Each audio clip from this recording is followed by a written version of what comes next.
On the sunny morning of September 3, 1978, a disturbing find occurred at an illegal landfill about a mile south of an old bridge in Rankin County, Mississippi. The discovery was the lifeless body of a young woman, wrapped in a blanket. Once a serene and picturesque area near the Byram swinging bridge, it was now the grim setting of a crime scene. The victim's body had been callously dumped amidst piles of garbage, as though her very existence had been discarded like yesterday's refuse. Despite the best efforts of the investigators, there were no clues at the scene to help identify the victim, and she had likely been deceased for several days before being found. She was a nameless victim without any family and friends to mourn her loss. The gruesome details of her death were not immediately clear, but investigators did note that she had suffered a severe blow to the head. The woman was completely nude with no personal effects to offer even a hint at her identity. It was as if she had simply appeared out of thin air only to meet a tragic end at the hands of a heartless killer.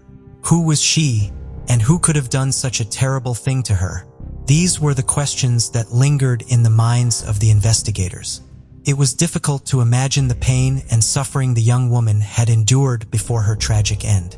Her body was then sent for an autopsy to determine the cause of her death that same day on September 3, 1978.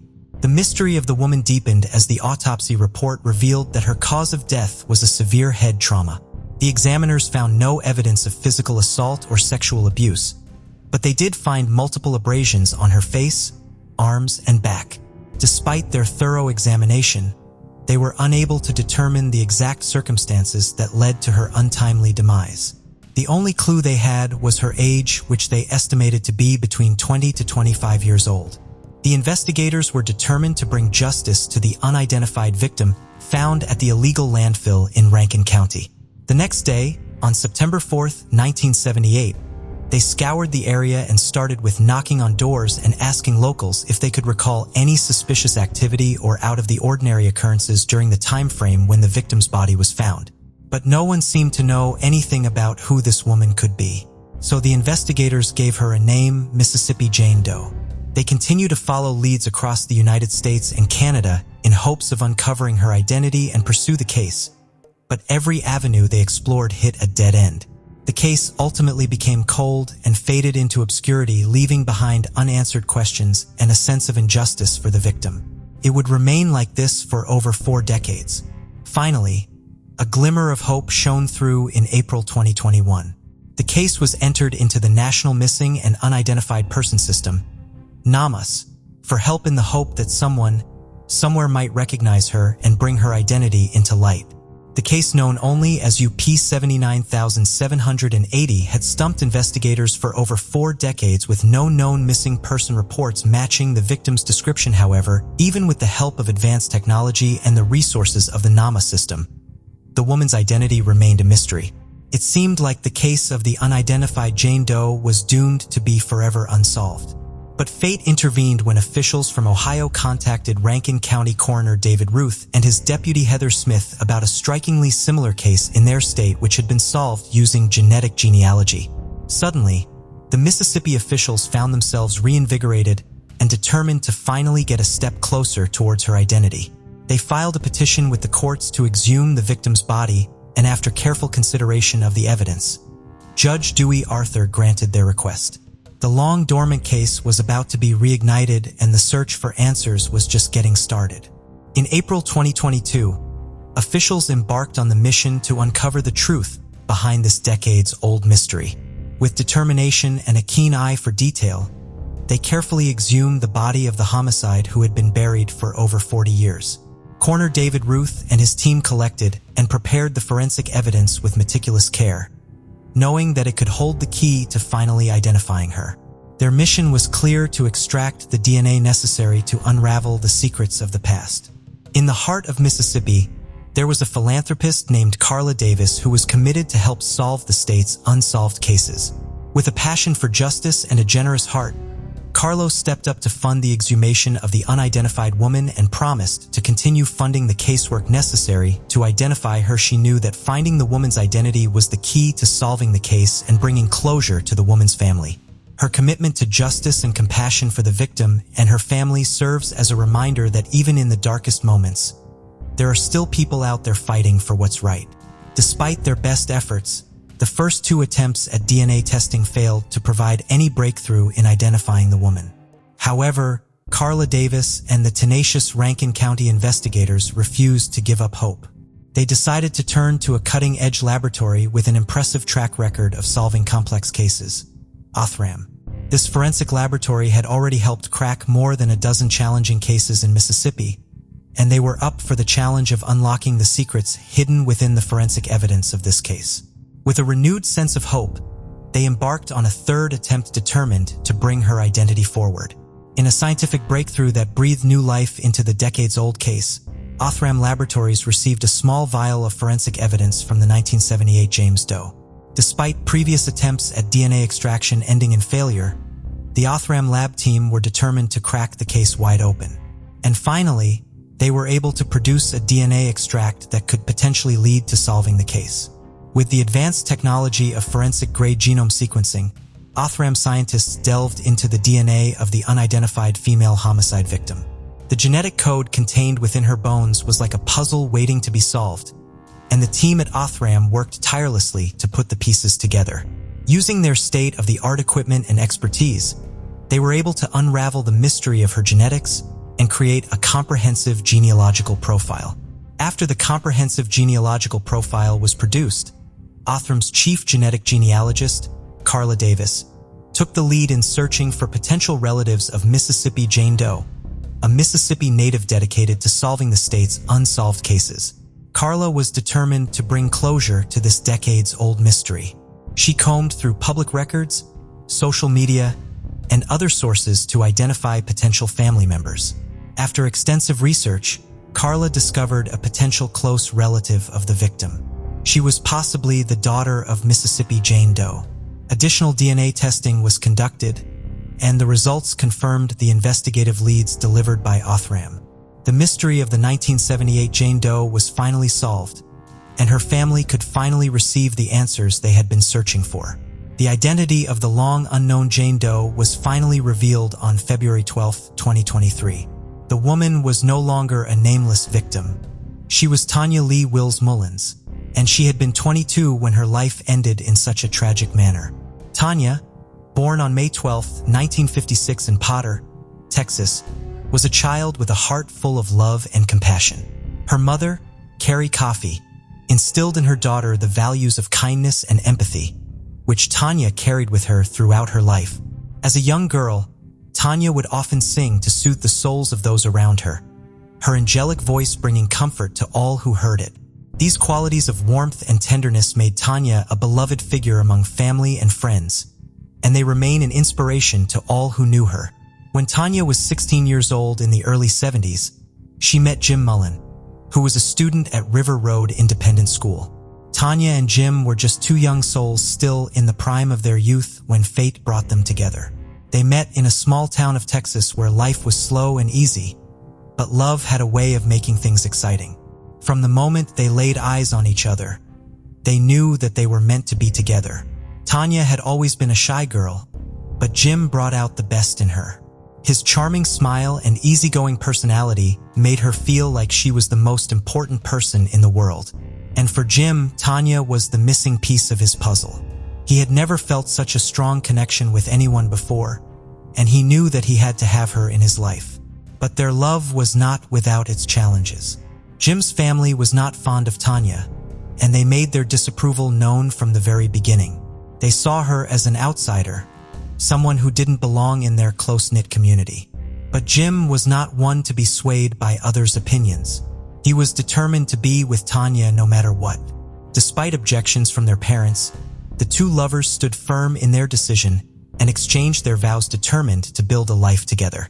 Tanya, the beautiful bride, was a force to be reckoned with, standing up for what she believed in and always putting the needs of others before her own. Her strength and determination were evident in every aspect of her life, and her love for her family knew no bounds. And so the young couple embarked on a journey of love and commitment after being wed in 1973, a journey that would define them for years to come. A year into their marriage, Tanya gave birth to their first daughter, Tammy, in 1974, and 3 years later, in 1977, they had another whom they named Crystal. In 1978, Tanya moved to Mississippi with her husband, Jim Mullins, and their 2 toddlers. Sadly, Tanya went missing after some months and was never seen again, leaving her family and friends to wonder what had happened to her for over 4 decades. But now, thanks to the dedication of forensic experts and the funding provided by philanthropist Carla Davis, Tanya's story can finally be told. Tammy Mullins, who is now 49 years old, reveals the story of her family's disappearance. Tammy's father had left to find a home for the family in Texas, but when he returned, he found his wife and 2 young daughters missing. He had no idea where they were. He made all the possible efforts to find his wife and his daughters, but it was all in vain. It was 3 months later that Tammy's grandmother received a mysterious phone call where she was told that if she wanted her granddaughters back, then she should come to DFW Airport. Before she could understand anything or could ask about Tanya, the call ended. Jim and his mother hurriedly went to the airport, which led to a tearful reunion between the girls and their father at the DFW airport. However, the joy was short-lived as their father was informed that their mother Tanya would be in touch soon. But that never happened. The family was left in the dark, wondering what had happened to Tanya. Until now, that is, since the power of forensic science has helped Tammy and her family finally have the answers they've been seeking for over 40 years. Tammy Mullins shared that after her mother's disappearance, their family received conflicting stories about where she had gone. Some said that she had left for Mexico with a man, while others claimed that she was in Florida. Despite the uncertainty surrounding her whereabouts, Tammy and her sister remember their mother as someone who loved and adored them. Tanya had a special talent for dressing them up like little dolls. Tammy and Crystal spoke with unwavering admiration for their father, who always answered their questions with honesty and never spoke ill of their mother. They knew that he loved her until the very end and was just as heartbroken as they were. After they were informed of what had happened to her, the sisters decided to honor her memory by traveling to Mississippi to attend a memorial service on March 14, 2023. It was a journey filled with mixed emotions, but they knew it was important to be there for each other and to pay tribute to the woman who had loved them so deeply. Tammy spoke with a resolute voice as she shared her thoughts on the recent turn of events in her mother's case. She expressed that the discovery of her mother's murder had opened a new chapter in their lives, one that they never expected to face. The trauma of their mother's sudden departure has now been replaced with the urgent need to find the person responsible for her death. Tammy believes that divine justice will prevail and that the perpetrator will ultimately face the consequences of their actions. Despite the long passage of time, there is still hope of finding a suspect. As the coroner, David Ruth has suggested that it is not impossible. The Mullins sisters are determined to see closure and find justice for their beloved mother, no matter how long it takes. The unnatural death of Tanya not only left her family, but also the community of Mississippi with unanswered questions. But thanks to the tireless effort of the local sheriff's department, Tanya Mullins was finally identified.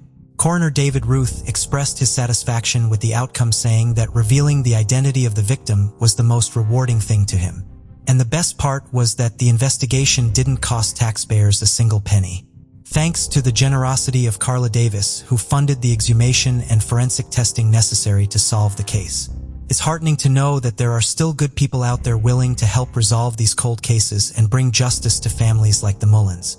While the missing persons investigation is now closed, the murder investigation is still ongoing as the killer behind this heinous act is yet to be caught. Before we proceed, I've got an exciting surprise for you. We've launched a brand new channel dedicated to intriguing content such as old historical mysteries, cold cases, and particularly chilling horror stories perfect for bedtime. Drop a comment letting us know if you're a fan of horror stories or not. You can find the link in the description below. Let's find out who will be the first to explore it. Alright, let's dive back into the video. This case brings us to Rockdale, a village in Illinois located just over 40 miles west of Chicago. May 13, 1997 began like any other day in Rockdale. The sun bore down on a construction site where heavy machinery and workers were clearing debris from a dusty landfill. Amid the chaos and noise, Kevin P. McGowan, an archaeologist from the esteemed University of Illinois, meticulously sifted through layers of refuse and debris, hoping to uncover artifacts or historical remnants. Unbeknownst to him, he was on the brink of discovering something profoundly shocking and disturbing. As his eyes sifted through the layers of debris, his trained eyes noticed something peculiar.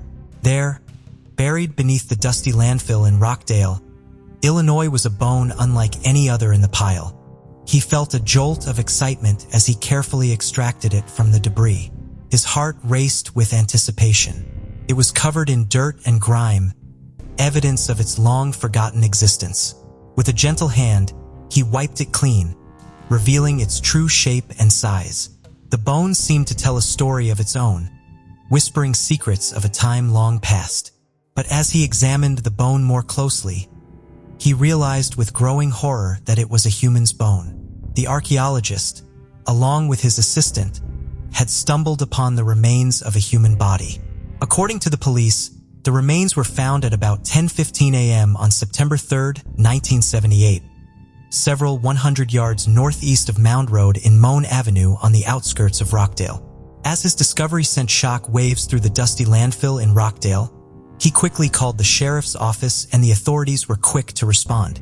What started as a routine archaeological research in an unincorporated Joliet Township turned into a full-blown investigation when a human bone was discovered on the premises. The police, arriving at the scene in a flurry of activity, cordoned off the area to begin their investigation. It was apparent to investigators that they were dealing with a homicide case. It seemed that whoever buried the body underground was trying to conceal it from the world. The remains had been unceremoniously buried, hinting at a cruel and inhumane act. The investigators could tell that the victim had been murdered because only one bone was discovered, which means that the person would have been cut into pieces and the other body parts would have been scattered at different places, adding a sense of urgency to their work. They were determined to uncover the truth behind this heinous crime, and the hunt for answers had begun. The stakes were high, and the weight of responsibility on their shoulders was immense, but they were ready to face the challenges that lay ahead. The discovery sent shock waves through the community, prompting law enforcement officials to launch a thorough investigation. Who was the deceased, and how did the person end up buried in the landfill? These were the questions on everyone's mind. The investigation was far from easy. It would take years of tireless work, countless interviews, and the latest scientific breakthroughs to solve the mystery. The officers stood around the partial remains of the body, their eyes locked onto the grisly sight mixed with curiosity and concern. It was clear that something had disturbed the rest of the body, and the officers couldn't help but wonder where the other body parts were. The scene was quickly secured, and detectives were called to investigate further. With their experience and expertise, they hoped to uncover any additional skeletal remains that might provide vital clues to solving this macabre crime. Amidst the rubble and debris, the investigators painstakingly combed through the construction landfill, the layers of brick, stone, and wood. As they dug deeper, what they discovered became more gruesome and chilling. Skeletal remains, broken and fragmented, emerged from the debris. The source of this debris was traced back to the Rust Craft Building, a massive 3-story structure with a full basement that once dominated the Joliet skyline. The investigators knew that they had their work cut out for them as they delved deeper into this bone-chilling discovery. In the world of forensic investigation, pathologists are the skilled professionals who meticulously examine the human body and its tissues to unravel the secrets of death. However, in the case of the unknown remains, authorities take a slightly different approach. Instead of a traditional pathologist examination, the remains undergo an anthropological examination. This fascinating field involves the study of human skeletal remains to determine age, gender, ancestry, and other characteristics that can help piece together the identity of the deceased with only partial skeletal remains recovered. It was a daunting task to piece together the clues and unravel the secrets.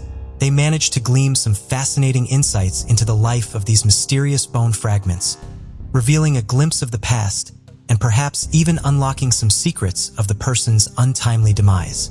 From just fragments of bones, pathologists were able to put together some fascinating details about the unknown person on October 14, 1997.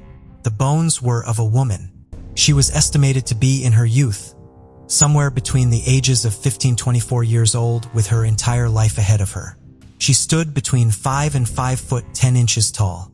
Despite her incomplete remains, these details allowed them to imagine what this young woman might have been like in life and spark a sense of curiosity about her untold story. Without any identity to be followed, the person whose bones were found was given the name Rockdale's Jane Doe. Forensic pathologists were unable to determine any other distinguishing features about her appearance. Was she fair-skinned or olive-toned? Did she have auburn hair or jet black locks? The answers to these questions, like the woman herself, were buried in the ground and lost to time. Yet despite the lack of information, the pathologist remained undaunted in their quest for answers, knowing that even the smallest detail could make all the difference in solving this perplexing case. As the investigators looked towards the timeline of events, a poignant realization dawned upon them. The unknown woman had likely lived and died in the years leading up to the demolition of the Ruscraft building in 1986. What was her life like during those tumultuous years, and what led to her untimely demise? The world around her was changing rapidly with new technologies, cultural shifts, and political upheavals reshaping the landscape. Was she a witness to these changes, or was she struggling to survive amidst the chaos? As the investigators pondered these questions, they couldn't help but feel a deep sense of sadness for the woman whose life had ended in such a tragic and mysterious manner. When they dug deeper into the history of the mysterious building, in whose rubble the remains were found, they uncovered a treasure trove of information that left them intrigued. It turns out that this ancient structure had been used by numerous companies since its inception in 1907. It was once a majestic factory, a towering structure, which was struck by disaster in 1992. The flames of a ferocious fire raged through the building for 2 long days, devouring everything in its path. The flames reached high into the sky, looking at the clouds like a vengeful beast, taunting the brave firefighters who fought bravely to contain the inferno. But their efforts were in vain, and the once magnificent factory was reduced to a mere shadow of its former self, a solemn reminder of the destructive power of fire. Before its demise, the factory had become something of a heaven for the local homeless population. The building was far from safe, but for those who had nowhere else to go, it provided shelter from the elements. However, it was also known to be a hotbed of criminal activity, with nefarious characters lurking in the shadows. As the smoke cleared and the ashes settled, the city knew they had to act fast. The once towering factory had become a ticking time bomb, posing a threat to all who ventured near. With heavy hearts, the decision was made to demolish the building, but the question remained what to do with the rubble. A stroke of genius provided a solution that the debris should be carefully cleared, leaving behind the barren wasteland where the factory once stood. However, the remnants of the wreckage were not discarded, but rather repurposed. The basement of the factory was filled with the remains of the building, providing a solid foundation for what would come next. When they investigated further, they learned that in 1995, a curious decision was made to uproot the building's remains and relocate them to a new location in Rockdale where the bone fragments were found. Their theory that the woman was killed elsewhere and then buried in the spot was confirmed when the pathologist informed them that the body of the unknown woman had been disturbed not once, but twice after death, suggesting that someone had been present at the original factory location. The mystery surrounding the woman's demise only deepened with this disturbing revelation. In 2009, hope emerged to win. The Will County coroner, Patrick K. O'Neill, formed a dedicated team to bring justice to the forgotten victim. The cold case unit embarked on an arduous journey, meticulously piecing together every detail of the case. Over the years, forensic anthropology studies were conducted. DNA was extracted and entered into the vast National Missing and Unidentified Persons Database, NAMUS, and the profile was tirelessly searched in CODIS, the FBI's combined DNA index system. The team even turned to the latest in FBI technology, commissioning a specialized unit to create a facial reconstruction of the unknown woman. Yet each lead was pursued and ultimately eliminated, leaving the team with more questions than answers. On June 8, 2022, the Will County Coroner's Office teamed up with Othram, a forensic DNA sequencing laboratory, to solve the puzzling cold case of Rockdale's Jane Doe. Armed with cutting-edge technology and a determination to solve this long-standing riddle, the team set out on their quest, but it wouldn't be easy. Previous attempts at DNA testing had failed, leaving little hope for a breakthrough. However, the Will County Coroner's Office was undeterred and even contributed funding to support the new round of testing. With advanced forensic DNA testing at their disposal, the team was determined to crack the case once and for all. And with the help of a crowdfund campaign that raised additional funds and support from the community, the team was finally able to move forward with their investigation. The stakes were high and the pressure was on, but the team was ready to do whatever it took to bring closure to this long-standing mystery. Kristen Middleman, the Chief Development Officer at Othram, knew the importance of identifying the perpetrators or victims of a crime, and that's exactly what Othram was able to do in this case. The experts at Othram were determined to crack the case, and they knew that advanced DNA testing was the key to unlocking the mystery of the unknown woman's identity. Through forensic-grade genome sequencing technology, they were able to extract key genetic information from the skeletal remains, enabling them to construct a comprehensive genealogical profile. But that was just the beginning. With dogged determination, the Othram's in-house genetic genealogy team then took over, tirelessly researching the family tree to create an investigative lead for law enforcement. Their dedication paid off, and the breakthrough they were hoping for finally emerged. The lab was able to uncover a match of possible relatives, providing the veteran investigators with a crucial lead. It was the moment they had been waiting for, the break in the case that could finally bring some closure to this unsolvable mystery.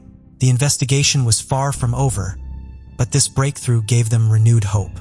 Once the leads were returned to law enforcement, cold case investigators interviewed several people in Illinois, Texas, and California.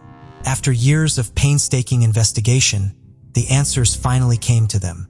Othram's advanced DNA testing had led them to a man in California named Chris O'Brien, who they believed could be the key to unlocking the mystery of the unidentified woman. Cold case investigators from the coroner's office quickly made their way to his house and interviewed him, and discovered that he had a sister who he had not seen since 1984. Could this missing sister be the unidentified woman they had been searching for all these years? To answer this question, they collected DNA from Chris O'Brien and sent it to the Othram labs for further testing. And the subsequent kin SNP testing confirmed that Chris and the identified woman were half-siblings. His long-lost sister had finally been found thanks to the tireless efforts of law enforcement and the cutting-edge technology of Othram. On March 3, 2023, after 26 years of being a nameless victim in a cold case, the woman who had been found in the ruins of an Illinois factory in 1997 finally had a name: Marie R. O'Brien. Born in the charming town of Aurora on July 16, 1966, Marie was a daughter, sister, and friend to those who knew her. Her elder brother, Chris O'Brien, was someone she looked up to and loved dearly. And though her life was tragically cut short, Marie's memory will now live on with dignity and warmth as her loved ones can finally lay her to rest with a sense of closure. Marie R. O'Brien was a bright and cheerful student at Golden Rule Charter School, where her outgoing nature and friendly demeanor earned her many friends. Her trusting nature, however, often raised concern among those who cared about her. Her elder brother, Chris O'Brien, described her by saying that she often placed her trust in random strangers too easily, a trait that may have ultimately led to her tragic fate. Despite her brother's efforts to contact her after 1984, Marie disappeared without a trace, leaving behind a void in the lives of those who knew her. Marie R. O'Brien may have been a woman of few words, but her actions spoke volumes. Her community in Aurora knew her as a true gem, a kind-hearted soul who always put others first. From a young age, Marie's talents were evident to all. She was a creative force, and her passion for art was undeniable. Her paintings were breathtaking and were cherished by all who received them. But Marie's generosity extended far beyond her artistic talents. She was always willing to lend a helping hand, and her selfless nature was an inspiration to all those around her. It's no wonder that she was so well loved by her friends and family, who couldn't get enough of her infectious warmth and charming personality. Though her time was tragically cut short, Marie's legacy lives on through the lives she touched with her kindness and creativity. But the case is not yet solved. There are questions that still linger in the minds of Marie's loved ones. Who took her away from them? As they wait for justice to be served, they hold on to hope that the perpetrator will be caught and closure will finally be within reach. For Christ, Marie's older brother. The wait has been agonizing. Every day, he wonders who could have done this to his beloved sister and why, but he remains determined to see the case through to its end, to bring peace to Maria's memory and justice to her name. The search for answers continues, and the family's faith in the investigative team never wavers. Before we continue, 90% of you haven't subscribed to our channel, so if you like this video, please subscribe. It motivates us to make more content for you. Okay, let's continue. June 15th, 1986 dawned as a tranquil and seemingly serene Sunday morning in Buckingham Township, located in Bucks County, Pennsylvania. With the weekend winding down, many residents enjoyed a leisurely morning, either catching up on sleep after Saturday night or pursuing their hobbies for relaxation. Among them, a fisherman from Buckingham Township chose to indulge in his passion by the Delaware River, preparing for a peaceful day of fishing. Equipped with his gear, he ventured out from home, anticipating a day of angling and hoping for a successful catch. Little did he know, what awaited him would be beyond anything he could have imagined. Instead of fish, he was going to catch something else entirely on the banks of the river. He arrived at the river and was walking along the bank near the Mooresville boat ramp, looking for a good spot to establish himself when he noticed something white sticking out of the shrubbery at the side of the riverbank. Curious, he went closer to see what it was and recoiled in shock when he realized it was a human skull. He looked around to see if there were any more bones or remains scattered near the skull, but could find nothing. Knowing he had to do something, he initially thought of calling the police. But since he did not know how long it would take them to get there, he took matters into his own hands and picked up the skull and took it to the Buckingham Township Police Department, so they could investigate the matter. When the Buckingham Township Police Department received the skull, they were at a loss as how to investigate this matter. Due to the condition of the skull and the fact that no other remains were found other than the skull, there was little investigators could do to identify the unknown person or even attempt to describe any physical characteristics the person may have had. From examining the skull, they were able to determine that it belonged to someone white, but they cannot determine the sex or the age of the victim, except that the victim had been less than 70 years old. Other than this, they had no other information about who this victim could have been, which made the investigation almost impossible to conduct as there was so little to work with. They tried to look through missing person cases at the time to see if any of them matched the scant information they had, but there was no way to determine if the skull belonged to any of the people they looked at. Eventually, with so little to work with, the investigation began to grow cold.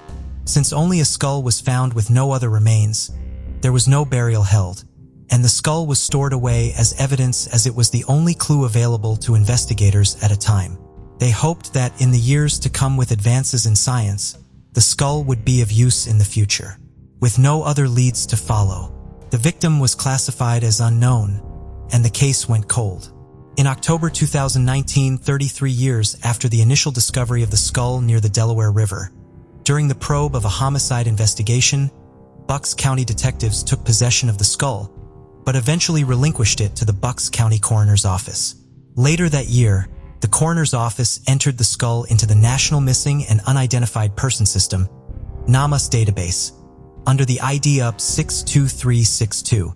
They hoped that perhaps it would help jog the memory of someone who had been searching for their missing loved one all of these years. But unfortunately, no one came forward as the details surrounding the victim were still not very useful in helping someone identify them. All that was known now, even with the advancements in science since the initial discovery, was that the skull belonged to a man who had been under 70 years old and was white. Even though this information was put into NAMUS, eventually, the case went dormant again for another 3 years. Then in September of 2022, 36 years after the initial discovery, Bucks County detectives went and retrieved the skull from the Bucks County Coroner's Office. Over the past few years, a number of cold cases from around the country had been solved through a revolutionary new DNA testing method called genetic genealogy. It used DNA testing and family trees to identify possible relatives to DNA profiles that had been unidentifiable for years. Bucks County detectives were hopeful that this amazing new technology would be useful in providing them with a breakthrough in this Jane Doe that they had been chasing for over 3.5 decades. They had almost given up hope of ever solving this case due to how little information they had. But finally, after 36 years, they believed genetic genealogy might actually give them the chance. They sent the skull off to Othram, an organization based in Texas that specializes in forensic genealogy testing. Since forensic testing is an expensive process, the funds needed for testing the skull were contributed by AudioChunk, a podcasting platform that hosts a number of true crime podcasts. Once the funds were secured through AudioChunk's help and generosity, the forensic investigators at Othram got down to work. First, they developed a viable DNA extract from the skull and then used a forensic-grade genome sequencing to develop a comprehensive DNA profile. Their in-house genealogy team then tested this profile against other profiles within their system to find if there were any matches within their databases that could lead them to relatives of the Jane Doe who were still alive in 2022. After a few short weeks of waiting for results, they were led to a 49-year-old woman residing in Florida, whose DNA partially matched the profile they had developed from the skull. From the percentage of the match, Othram scientists believed that this woman could possibly be the daughter of Jane Doe, who had remained unidentified all these years. They provided these leads to the Bucks County detectives, who went to interview the woman on January 4, 2023 to see if her father had been missing for over 3 decades. The woman whose name was not released to the public revealed to the detectives that her father had in fact gone missing when she was only 11 years old. A subsequent test comparing the woman's full DNA results with the profile Othram had developed confirmed a parent-child relationship between their individual samples. Detectives had finally made a breakthrough in identifying the Jane Doe, and they learned that his name had been Richard Thomas Alt. Richard Thomas Alt was born in 1954 in the city of Trenton in the state of New Jersey. While not much is known about his early life, he spent all of it within Trenton itself, where both his parents doted on him dearly. He remained close to his parents as he grew into an adult, and since they lived in the same city, he would often spend time with them.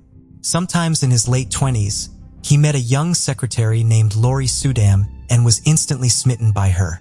The two of them quickly got into a relationship and were still together at the time when Richard went missing. The last recorded time of Richard being seen alive was on Christmas of 1984, when he visited his parents in a spirit of festive cheer. They had a wonderful time together, and when he left, his parents had no idea that this was the last time they would see their beloved son. Over the next few days, they began to grow increasingly concerned as there was no form of contact from Richard, which was very unusual. They tried to call him, but got no response. And when they tried to call his girlfriend Lori to find out if she knew where he was, they could not get in touch with her as well. Finally, in January of 1985, they reported him missing to the police. A missing persons report was generated, and a description of Richard was sent out to the public. In it, he was listed as 510 and weighing 140 pounds. He was a Caucasian man with medium to long strawberry blonde hair and blue eyes. The description was put out to the public in hopes that someone who had seen Richard would come forward, but no one did. His girlfriend Lori, who no one could find as well, was also reported missing at the time.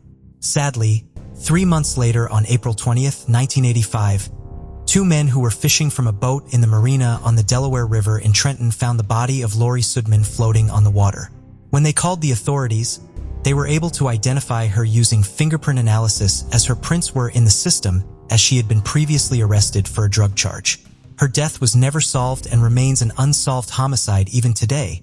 But at that time, police suspected that foul play was involved in both her death and the disappearance of Richard. Richard's skull was only discovered over a year later, but took over 3 decades to be identified, and the events surrounding both his and Lori's death remains a mystery even today. Once Richard was identified in 2023, Bucks County authorities closed their investigation into his death and disappearance due to lack of evidence of any crime being committed in Bucks County. The investigation into his and Lori's death is now being carried out by the Mercer County Police Department, under whose jurisdiction it falls. They have asked that if anyone has any information that might be useful to the investigation, they should come forward. In a statement to the press, Bucks County District Attorney Matthew D. Weintraub, "I can't even imagine wondering and worrying about a lost family member for even a day, let alone for 37 years. That wait is now over for Mr. Alt's family. I'm just glad that we could give them some peace of mind with this identification and the eventual return of his remains to his family." He also specifically thanked Othram, acknowledging that the case could never have been solved without their technical expertise. He hopes the genetic genealogy and the expertise of institutions like Othram will continue to provide breakthroughs in cases like this that have seemed hopeless for so many years.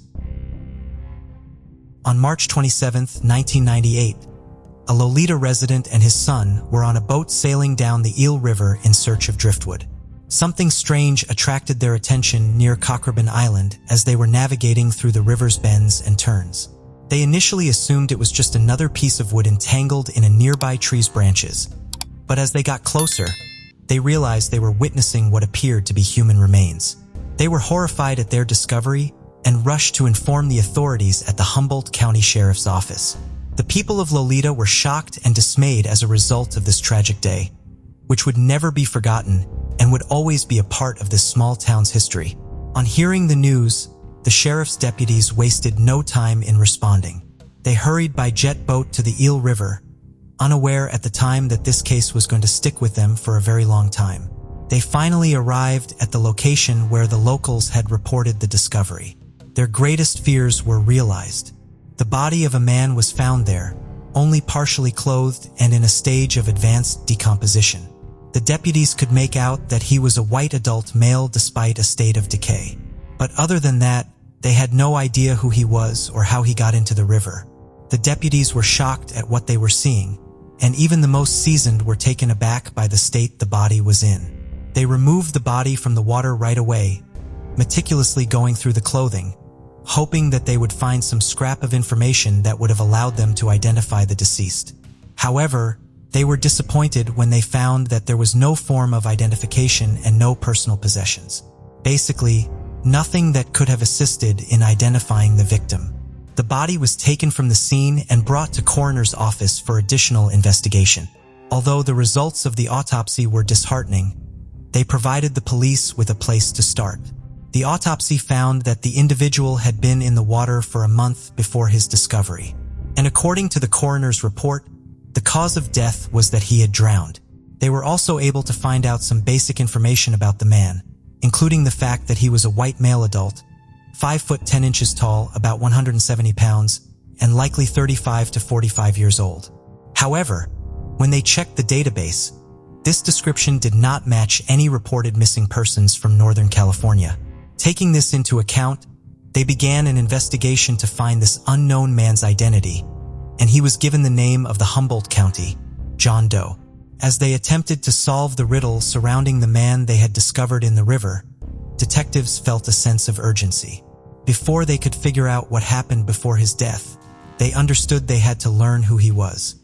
They were determined to learn who this individual had been, because they were positive that someone out there was missing a loved one. The investigators put in a lot of effort and made the man's description public, hoping that it would jog someone's recollection of filing a missing persons report and lead to new information in the case. Days became weeks, yet despite all of their efforts, they had no results. But they remained hopeful that a single clue could help them crack the case wide open, and in this hope pursued every possible lead to the best of their ability. When the California Department of Justice discovered one latent fingerprint on the body later in 1998, there was finally some hope for the police. The automated latent print system was then used to analyze this. The detectives hoped that this could be a break in the case that they needed. However, their hopes were again dashed when the results came back and there was no matches in the system. Despite the setback, the investigations collected the man's DNA profile, which they then submitted into a number of databases, including the National Unidentified Persons DNA Index and the California Missing Persons DNA Database. Again, they searched the databases looking for any indication of a match, but it turned up no results. As the years went by, the case remained open, as missing persons investigation cannot be closed. The DNA profile was routinely searched against profiles from both missing persons and other human remains in the combined index system COITUS, but no profile matches were ever made.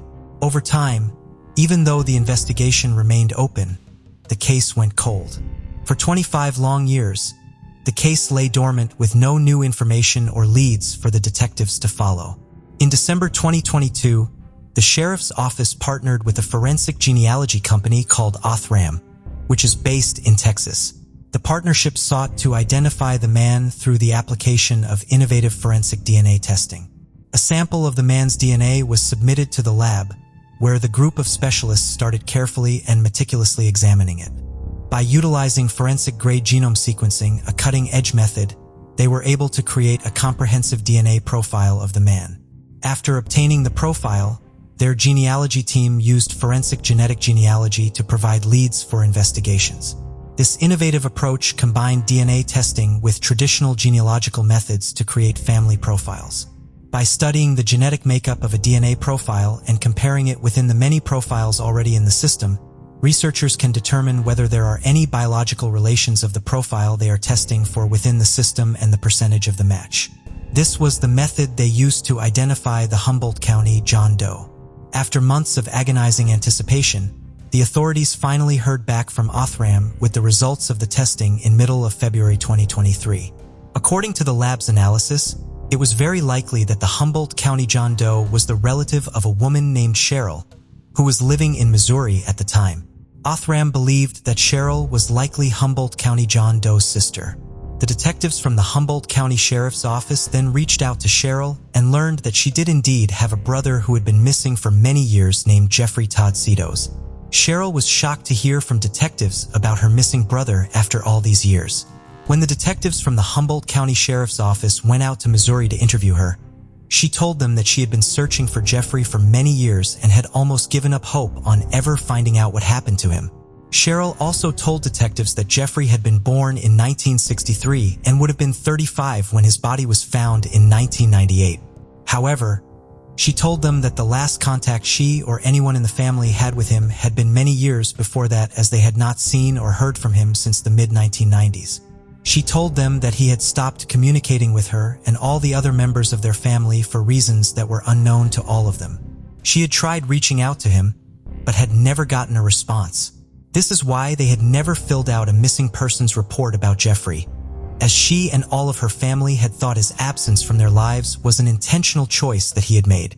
One would think that this information from Cheryl, as well as the DNA testing from Othram, would have been all the evidence that the police required to close the case. But they were determined to leave no stone unturned and confirm his identity once and for all. To do so, they obtained the fingerprints of Jeffrey and compared these to a latent fingerprint they had been able to lift off the body they found in the Eel River all those many years ago. All their hard work had paid off as the fingerprints came back as a perfect match.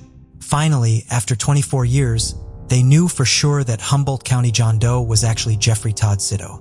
Now that his identity has been confirmed, the Humboldt County Sheriff's Office is now working with his family members to make sure that his remains are returned to them so he can be buried along with his other deceased loved ones after decades of not knowing where her brother was or what had happened to him.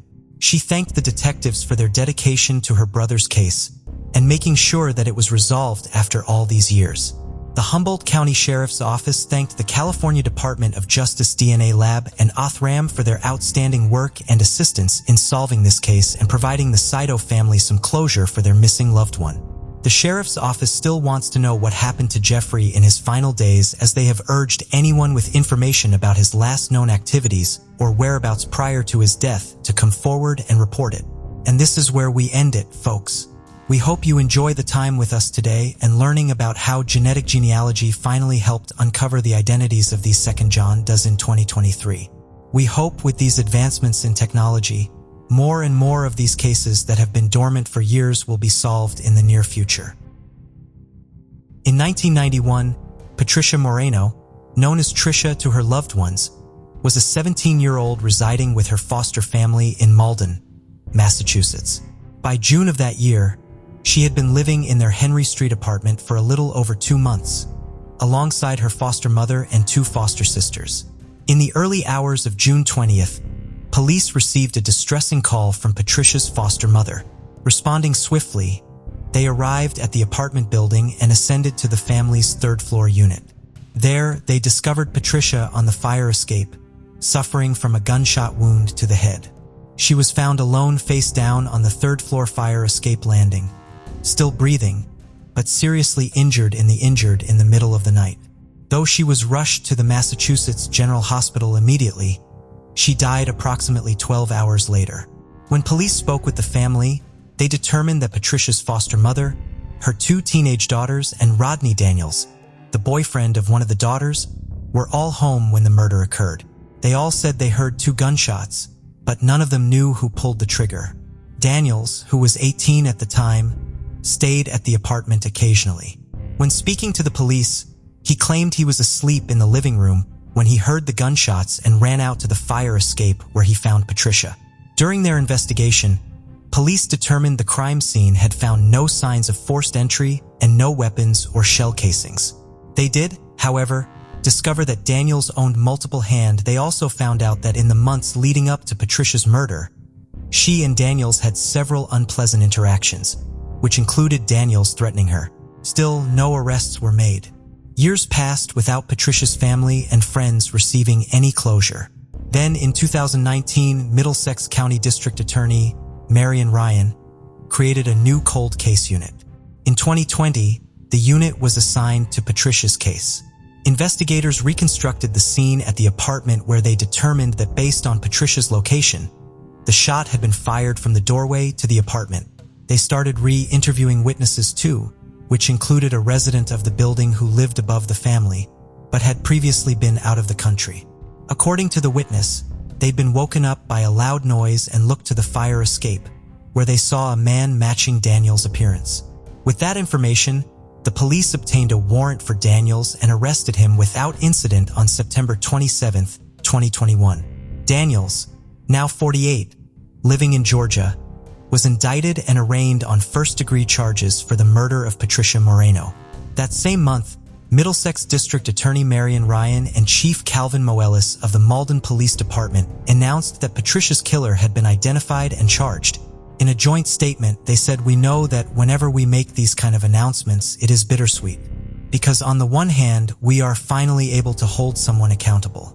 On the other hand, as was the case yesterday in talking to Tricia's loved ones, it certainly brings back a well of memories, takes people back to probably what was one of the worst incidents in their lives." Daniels' arrest was the first made by the Middlesex DA's cold case unit. The police emphasized that the arrest was not due to new forensic technology like so many other cases, but due to the department's traditional police work and persistence. Malden Chief Kevin Moelis spoke about the success of the cold case arrest and had warnings for those who assumed they've gotten away with the crime. In the summer of 1977, Ilana, 16, and Eric Sean Goldstrin, 17, were enjoying their summer break as a couple before they returned to school at North Eugene High School in Eugene, Oregon. On Monday, June 9th, they were headed to the Broken Bowl picnic grounds in the Fall Creek area of the Lane County, where they planned to spend the afternoon fishing and picnicking. But when neither teen returned home, their parents began to worry. They then called the Lane County Sheriff's Office, which sent an officer out to check on them. The officer discovered Liana's body first, near the picnic area. She had been sexually assaulted and shot to death. They then found Eric's body, which was in a nearby bush. He too had been shot to death. Though police gathered fingerprints and DNA from the scene, they found no matches. But that didn't stop them from continuing their investigation into the double murder. Over the years, investigators conducted many interviews and polygraph tests. They analyzed and reanalyzed the evidence and tested different firearms and bullets to try and find a match. Still, they could never establish a solid lead on who killed Ilana and Eric. 43 years later, in June of 2020, the case was cracked wide open. The suspect's DNA from the crime scene was resubmitted and analyzed using new genealogical technologies, and they had an ID, Ronald Albert Troy. At the time of the murders, Troy was 23 years old and a resident of Lane County, Oregon. He had moved from the area 3 years after the murders and had been living in Arizona since 2008. Little is known about Troy, and he seems to have kept a low profile. In February of 2021, investigators were prepared to present their findings to a grand jury before arresting and charging Troy, but they never got the chance. He took his own life after an unrelated domestic violence incident in Arizona. Ilana and Eric are remembered fondly. In their high school yearbook, they're described as two good-natured and fun-loving members of the student body and outgoing personalities who are better than average students. Though their killer couldn't be brought to justice, hopefully, His identification provided some closure for their families. On July 28, 1988, Judy was found in the basement of her former Fargo building on D Street in Boston, Massachusetts. She had been sexually assaulted and strangled by her killer, who wouldn't be identified for 33 years. The journey to Judy's murder began in 1990. Richard Vega, who also went by Carl Vega, Ricardo Vega, and Ricardo Mazzarino, had been convicted in 1990 of 3 counts of rape and sentenced to 20 years in prison. As part of his conviction, Vega was required to submit a DNA sample to the FBI's Combined DNA Indexing System, also known as CODIS. But since there were limited DNA testing capabilities during that time, he couldn't be connected to Judy's murder just yet. In 2008, Vega was set to be released from prison. But after a petition from the Suffolk County prosecutors, a jury found him too sexually dangerous to live in the public, and he was civilly committed where he remains today. A few years later, in 2011, Suffolk County prosecutors and Boston Police Department's homicide unit detectives identified Vega as a suspect in Judy's murder after CODIS matched his DNA profile to the DNA found at the crime scene. They still couldn't charge Vega. The DNA match wasn't sufficient enough evidence, and they couldn't prove his guilt beyond a reasonable doubt. Then District Attorney Rachel Rollins' project for unsolved Suffolk homicides, PUSH, stepped in. They re-examined the case and collected enough additional evidence that they were able to present to a grand jury and charge Vega with Judy's murder on August 30th, 2021. Miss Chamberlain's life mattered, and there will be a lifetime of accountability for her brutal murder and callous disposal. Judy's family and loved ones never stop loving her, and we never stop searching for answers. It has been a long road, and we are so grateful for the excellent police and investigative work that got us to this moment. In an interview, Judy's sister said she was shocked when she heard news of the arrest. "I was floored. It's like it just took back a lot of old memories." Judy's brother, John Olson, said he had actually given up hope on the case. With so many cold cases being solved this year, let it be a warning to those who have perpetuated crimes. Your time is up, and don't think you've gotten away with it. In the 1990s, Angel Brown harbored aspirations of becoming a boxer, dedicating countless hours to training and testing her skills in the ring. However, following a series of defeats, she decided to retire from boxing and transition to exotic dancing instead. One fateful night at the Queen of Hearts Club in Ashtabula, Ohio, her fortunes took a turn when she met Daniel Posey, who would later become her husband. Yet, their burgeoning relationship faced a significant obstacle. Daniel was a married father of 3, and he was a good father too, according to his ex-wife, Lisa Luke, but their marriage fell apart after one of their children was diagnosed with leukemia.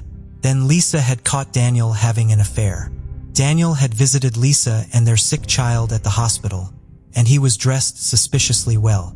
When Daniel left, Lisa trailed behind him and followed him to the Queen of Hearts Club, where Brown was a dancer. Daniel and Lisa divorced in 1996, and he left with Angel Brown to Las Vegas, where they lived for 3 years. In 2003, they went back to Ohio and got married, where he took her last name as a sign of devotion, as Brown requested. Daniel and Brown had their first son in 2004, and Brown became a stay-at-home mother, trading in nights at the strip club for PDA meetings. Then in 2011, a freak accident turned everyone's world upside down. Daniel had been driving down State Route 193 when a runaway horse from a nearby Amish community ran into the road and hit his truck. Daniel was killed instantly, as was another driver who'd swerved trying to avoid the collision. At the time of his death, Daniel was over $30,000 behind in child support payments to Lisa. And when she'd called to ask him about the money, he'd hand the phone to Brown, who'd tell her she wasn't getting a cent. Daniel's life insurance policy totaled $255,000. After his death, Lisa tried to receive what she was owed in child support, and while doing so, found out that Brown had only listed one of her and Daniel's kids as his next of kin, which would have provided Brown with a larger piece of the pie. Soon after, Brown filed a wrongful death lawsuit against the owner of the horse involved in the accident. As a result of the settlement, Daniel's estate would receive $200,000. Brown assumed she would be the sole recipient of the proceeds until she found out that she would have to split the money with Daniel's 3 children from his first marriage, and Brown didn't like that. So that same day, she reached out to an old friend, James Holly, for a favor. James knew Brown from her days as a stripper and aspiring boxer. He was not only a customer at the strip club, but also had been her boxing trainer. They'd reconnected after he was released from prison, where he was serving time for conspiracy to commit arson at a fireworks factory. Brown told James that she was having trouble sorting out her late husband's estate with his ex-wife and that she needed Lisa gone. She paid him a down payment of $4,000, which he accepted, and then used to pay his bills before gambling the rest away at a casino in Pennsylvania. The next day, Brown texted James and asked if the murder had happened yet.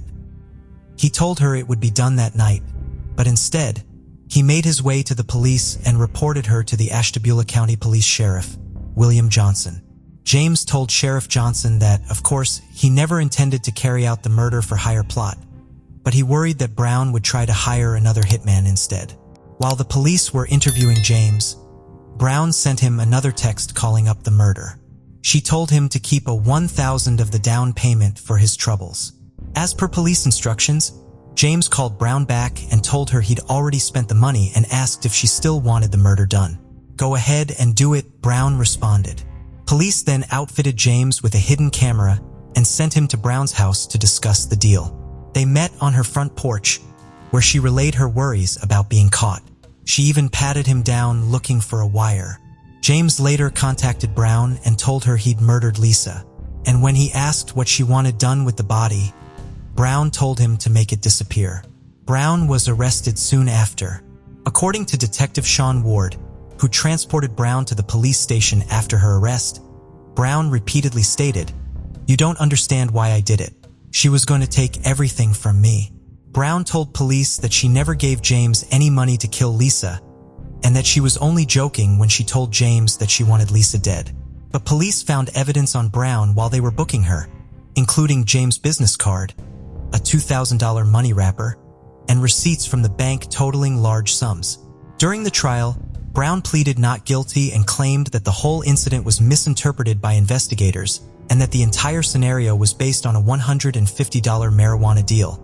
But the police had recordings, including a phone call between Brown and James, where she told him that she wanted Lisa's body to disappear, but didn't want to be implicated in her death. Brown asked Judge Ronald Patel for lenience since a guilty verdict would result in her and Daniel's 9-year-old son losing both of their parents. Her lawyer urged that she received a probation sentence instead, but Judge Patel didn't budge, telling her, "You should have thought of your child when this whole preposterous event started.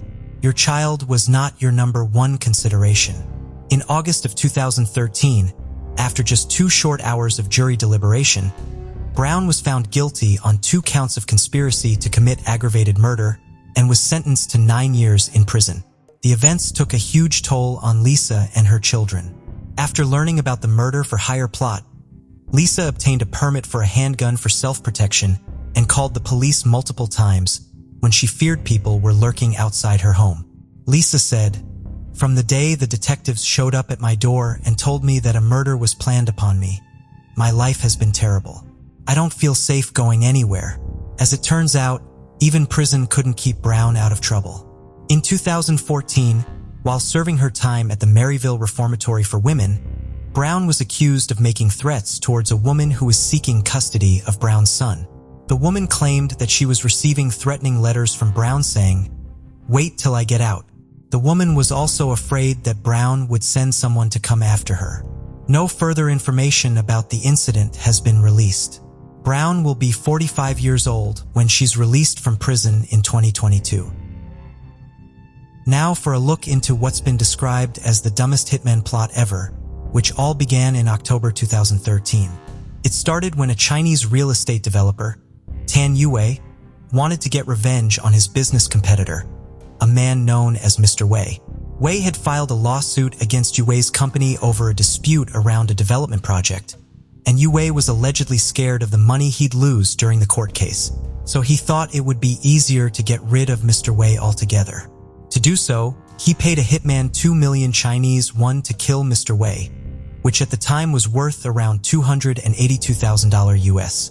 But instead of completing the task himself, the hitman decided to be his own kind of businessman and outsource the murder to someone else. In this case, he hired another hitman who would then get to keep half of the initial payment. The problem was that hitman didn't want to carry out the hit either, so then he took a cue from the first hitman, accepted the money, and tapped in another man to complete the task. That third hitman paid the fourth hitman $38,000 up front and promised another $70,000 once the job was done. So then that hitman took the money and, like those before him, outsourced the job yet again to another hitman. He paid that guy $28,000 in Chinese yuan and promised another $70,000 when the murder was complete. And as you can see where we might be going, the murder was outsourced 4 different times over the course of 6 months until it reached the 5th and final hitman who was offered $14,000 in Chinese yuan to murder Mr. Wei. But he too had another plan. This time, though, it was different. Instead of completing the hit like intended, he met Mr. Wei in a cafe and told him about the murder-for-hire plot. He even offered to help him fake his own death. Mr. Wei agreed, and together they staged his murder. The final hitman gagged and bound Wei and took photos of him, touting his successful hit. The message was sent from an outsourced hitman to outsourced hitman to outsourced hitman until it finally got back to the first hitman, the original hire. And by that time, Mr. Wei had reportedly told it all to the police. In 2016, the case went to trial. At first, the 5 hitmen and Yan Hui were acquitted due to the lack of evidence, but that decision was appealed by the prosecution, and the case went into a second trial at the Naming Intermediate People's Court in China. The trial lasted 3 years, but eventually you and the 5 hitmen were charged with intentional homicide. In 2019, you received a 5-year jail term for initiating the murder-for-hire plot, and his hired hitmen received sentences that range from 2 to 4 years each. It was October of 2016. Stephen Portlands had just finished grocery shopping in Scarborough, a region of Toronto, Ontario, when he got a cab to help him on his way home. The driver, 55-year-old Mohammed Hakim Zada, was the owner of his own cab and limo company. As they drove, the driver talked to Stephen about his life, more specifically his wife who'd left him a year prior. Now they were battling for custody of their kids. According to Stephen, the driver talked about how he wanted to get revenge on his wife and daughter for the harm they'd caused him, that he wanted to kill his wife and her family court lawyer. Stephen, who had faced over 100 convictions himself, claimed that he initially planned to rip off the driver. He lied and told him he knew a Hell's Angel hitman from Quebec that he could connect him with. But then he started to worry that Hakim Zara would actually go through with the hit one way or another, so instead, he went to the police. Working together with the police, Stephen contacted this driver and told him he'd introduced him to the hitman he'd mentioned, Mark, who was actually an undercover police officer. Mark and Hakim Zada met several times over the next month until they eventually settled on a price of $50,000 per murder. According to the courts, Hakim Zada was paranoid about being found out, so when he met with Mark, he'd write down the most incriminating parts of the conversation out of fear of being recorded. The undercover officer, whose identity is protected under the media publication ban, said in one note, stated, "I don't want her alive," in reference to his wife. He said Hakim Zada wanted the murder to look like an accident. He also gave Mark the name and address of his wife's court lawyer, who he wanted to be killed as well. Hakim Zara told the undercover officer that he thought the lawyer should be shot while she was entering the courthouse where the custody battle was being held in busy downtown Toronto. According to the undercover officer, Hakim Zada made a throat-slitting gesture when discussing her murder. In the conversations recorded by the undercover officer, Hakim Zada said that lawyer is to be gone. When asked if he wanted the body to be found or if he wanted it to make the news, he replied, "In the news, if it's in the news, it's better." He told the undercover officer that he would pay to have his former wife disappear and to no longer exist, but then he changed his mind. Instead, he wanted to first frame his wife for a gun and drug possession. He wanted Mark to plant cocaine and a gun in his wife's car. Then Hakim Zada would call the police so she would be imprisoned. Allegedly, he wanted his wife to feel the same way he did when he was jailed for a week after being charged with violating a court order and threatening his child. The charges were later withdrawn. Mark played along and met with Hakeem Zada in the parking lot of a Chapters bookstore on November 17, 2016. He showed him the cocaine and replica gun that he would plant on his wife as per their plan. The men agreed, and shortly after, he was arrested. During the trial, Superior Court Justice Robert Goldstein said Hakeem Zada consistently tried to obstruct the legal process as he hired and fired numerous lawyers throughout most of the proceedings. Hakeem Zada maintained his innocence during the trial and instead accused the police of trying to frame him by tampering and editing with the recordings they had. Judge Goldstein had said he was concerned about his mental health as he'd physically and mentally deteriorated over the 3 years he was in custody awaiting trial. He underwent a mental health assessment and was declared fit to stand trial. In January of 2020, Hakeem Zada was found guilty on 5 counts of counseling to commit an indictable offense, including 2 murders, transfer of a firearm, trafficking cocaine, and public mischief. Judge Goldstein said he would have imposed a sentence of 11 or 12 years, but due to Hakeem Zada's deteriorating mental and physical health, he lowered the sentence to 9 years. His lawyers later appealed his sentence to the Court of Appeal of Ontario in a bid for less punishment, but it was rejected by a panel of judges. Judge Goldstein said that Hakeem Zada had a particular animosity towards women, specifically those that had angered him. Just as you don't need a weatherman to tell you which way the wind blows, you don't need a psychologist to tell you that Mr. Hakeem Zada is a misogynist, he said.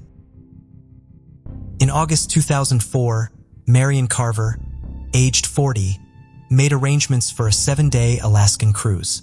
Traveling from Massachusetts, the Boston native flew to Seattle, Washington, and on August 27th, she embarked on the ship. Marian spent that summer solo. Divorced, her teenage daughter resided with her ex-husband in the UK, and she was unemployed, supported by a trust fund and investments. Her father described her as a very serious and independent person, and she'd been very successful in her career, allowing herself more freedoms later in life. Marian had previously been an investment banker and had done very well for herself. She was known to take solo trips without telling anyone, but this trip was different. Marian should have returned on September 2nd, but when her family couldn't reach her, they became concerned and filed a missing person report, where Mary lived in Cambridge, Massachusetts on September 7th. Police started their investigation and discovered through her credit card statements that the cruise ship tickets had been purchased along with round-trip tickets from Seattle back to Cambridge. At this point, it was several weeks after Marian had been set to return home, and police discovered that Marian hadn't arrived for her return flight. They reached out to the cruise line for more information. The cruise line was able to confirm that Marian had boarded the ship, but they couldn't confirm whether she had disembarked the boat. The cruise line had made no effort to report Marian missing. Official channels were being stonewalled by the cruise lines, forcing Marian's father, Ken Carver, to hire a private investigator to try and get some information. Through that investigation, they were able to get little information. They did discover that Marian had ordered room service on the second night of the voyage, but after that, there had been no activity on Marian's SeaPass, which was an onboard payment system used to buy food and drinks, as well as get on and off the ship. They also learned from the steward of her room that her bed hadn't been slept in after the first night, but all of her belongings were still in the room, including her purse and wallet. On the 3rd morning of the voyage, the steward reported to their superiors that Marian's room was going unused, but he had been told to do your job and forget it. Despite being told to forget about it, he continued to report that the room was being unused every day for the remainder of the trip. On the final day, the same steward asked what to do about the room as it still contained all of Marian's belongings. His manager told him to pick up the room and put the things in storage, which he did. It wasn't until Ken had reached out to the cruise line directly that they filed a missing person report and started an internal investigation, 26 days after Marian had disappeared. When they tried to track down Marian's belongings, they couldn't be located, with the cruise ship saying that the items had been donated, though other sources said that it was a common occurrence for staff members to go through left-behind items, and this is what likely happened to her belongings. Regardless, none of her things were recovered. The cruise line stated that they had no surveillance of Marian while on the ship. According to Ken, officials from the cruise line had told him that their surveillance system operated on a 2-week cycle and the footage had been automatically deleted. However, when his lawyer subpoenaed the corporate offices, they discovered that they were actually on a 30-day system. And by the time they had been made aware of Marian's disappearance, they would have had access to that footage still, but failed to save anything from that sailing. After the subpoena, the cruise line produced a grainy photo of Marian as she had boarded, but after that, they said they had nothing. There was very little accountability from the cruise line, which infuriated Ken Carver. He was horrified that he needed to go through court orders in order to obtain any information from Royal Caribbean. Ken went through years of legal battles to get information about his daughter's disappearance, a process he said that no family should have to go through. He sued the cruise line in 2005, after which Royal Caribbean issued a statement saying that they believed Marian had committed suicide. Her family does not believe this is the case and says that they were robbed of getting answers when the cruise line was negligent in reporting her disappearance. They won their suit. Ken Carver went on to establish the International Cruise Victim Association. And in 5 years, he was able to successfully lobby Congress to pass legislation for all cruise ships to immediately report onboard crimes to authorities and be required to preserve evidence. The legislation also required all ships to make several changes to improve safety, such as have rape kits and physicians on board, install peepholes on cabin doors, as well as install more security cameras. In 2013, remains were discovered on Mary Island in British Columbia and were thought to belong to Marian, but they weren't a match. In 2020, her father passed at 83 years old after spending nearly 2 decades advocating for passenger safety on cruise ships. In February 2012, 47-year-old Fariba Amani boarded the Bahamas Celebration in Florida with her boyfriend, Ramiro Goshani. Fariba was from Port Moody in British Columbia, Canada, and her boyfriend was from Coquitlam, BC. Fariba texted her sister goodbye that morning and was never heard from again. Her boyfriend, Ramez, reported her missing on the 29th after saying he searched the ship for her.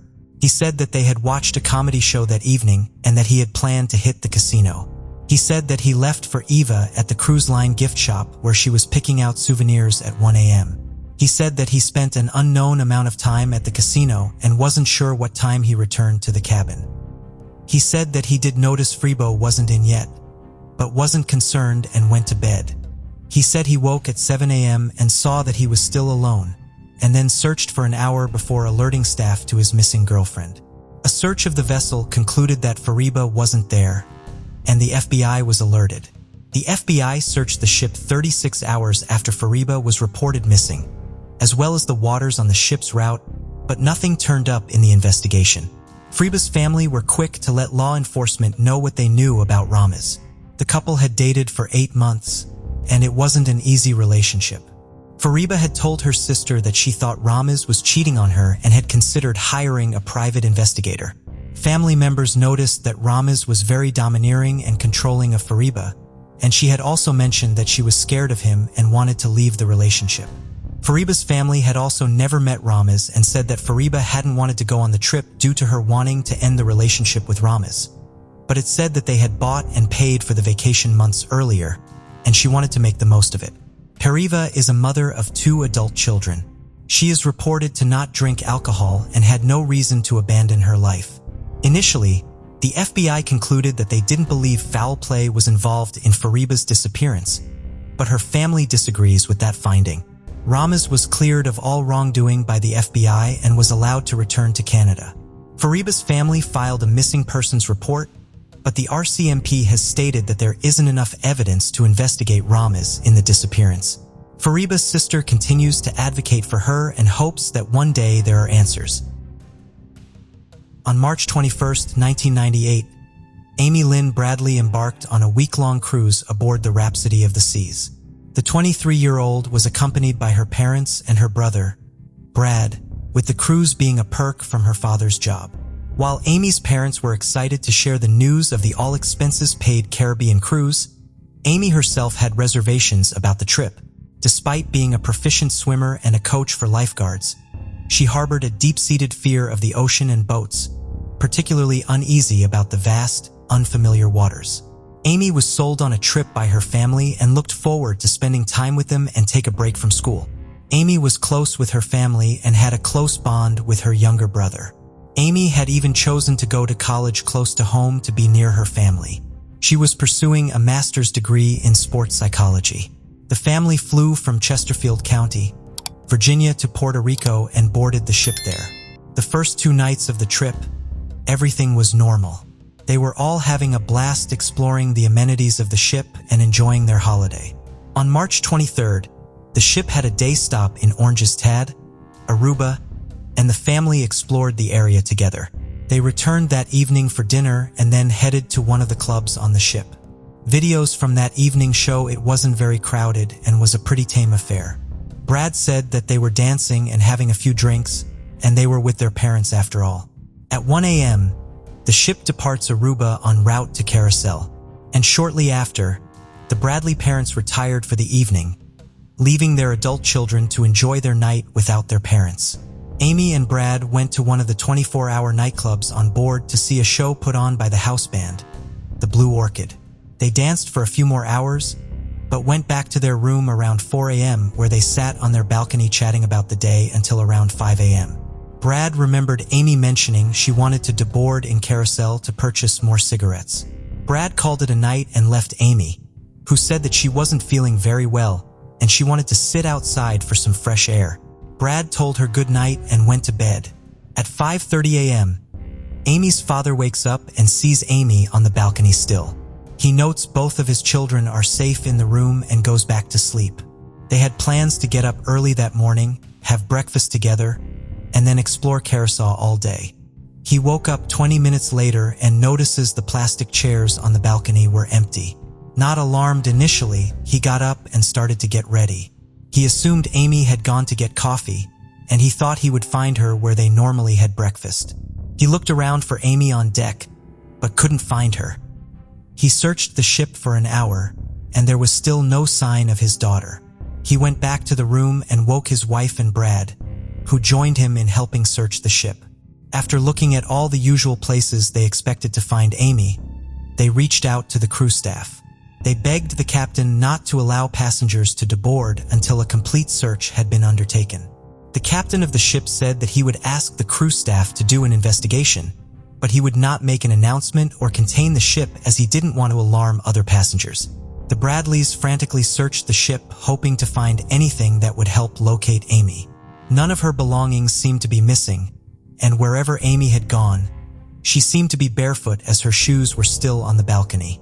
Her family said that Amy never went anywhere without giving them a heads up, but her brother remembered that Amy was running out of smokes and may have left the room to find more. The captain came back saying that the entire ship had been searched, but there was no sign of Amy. He suggested she may have fallen over the rails and suggested a search of the waters. Amy's family thought that was highly unlikely because due to her fears of the ocean, she never went anywhere near the edge of the ship. At the time of her disappearance, the ship was also in shallow waters near Carousel. Someone would likely have seen her fall, or she could have easily swum back to land had she fallen. Her parents said that Amy had been approached by several wait staff members throughout the voyage, each asking her out, and each she politely declined. And then the night that she went missing, she had been seen dancing with the man that played in the house band. According to her family, suicide was also off the table in their eyes. Amy had just gotten an English bulldog puppy that had been a lifelong dream. She was also set to start a new job after the cruise, and there were no signs that Amy was experiencing any depression or mental health issues.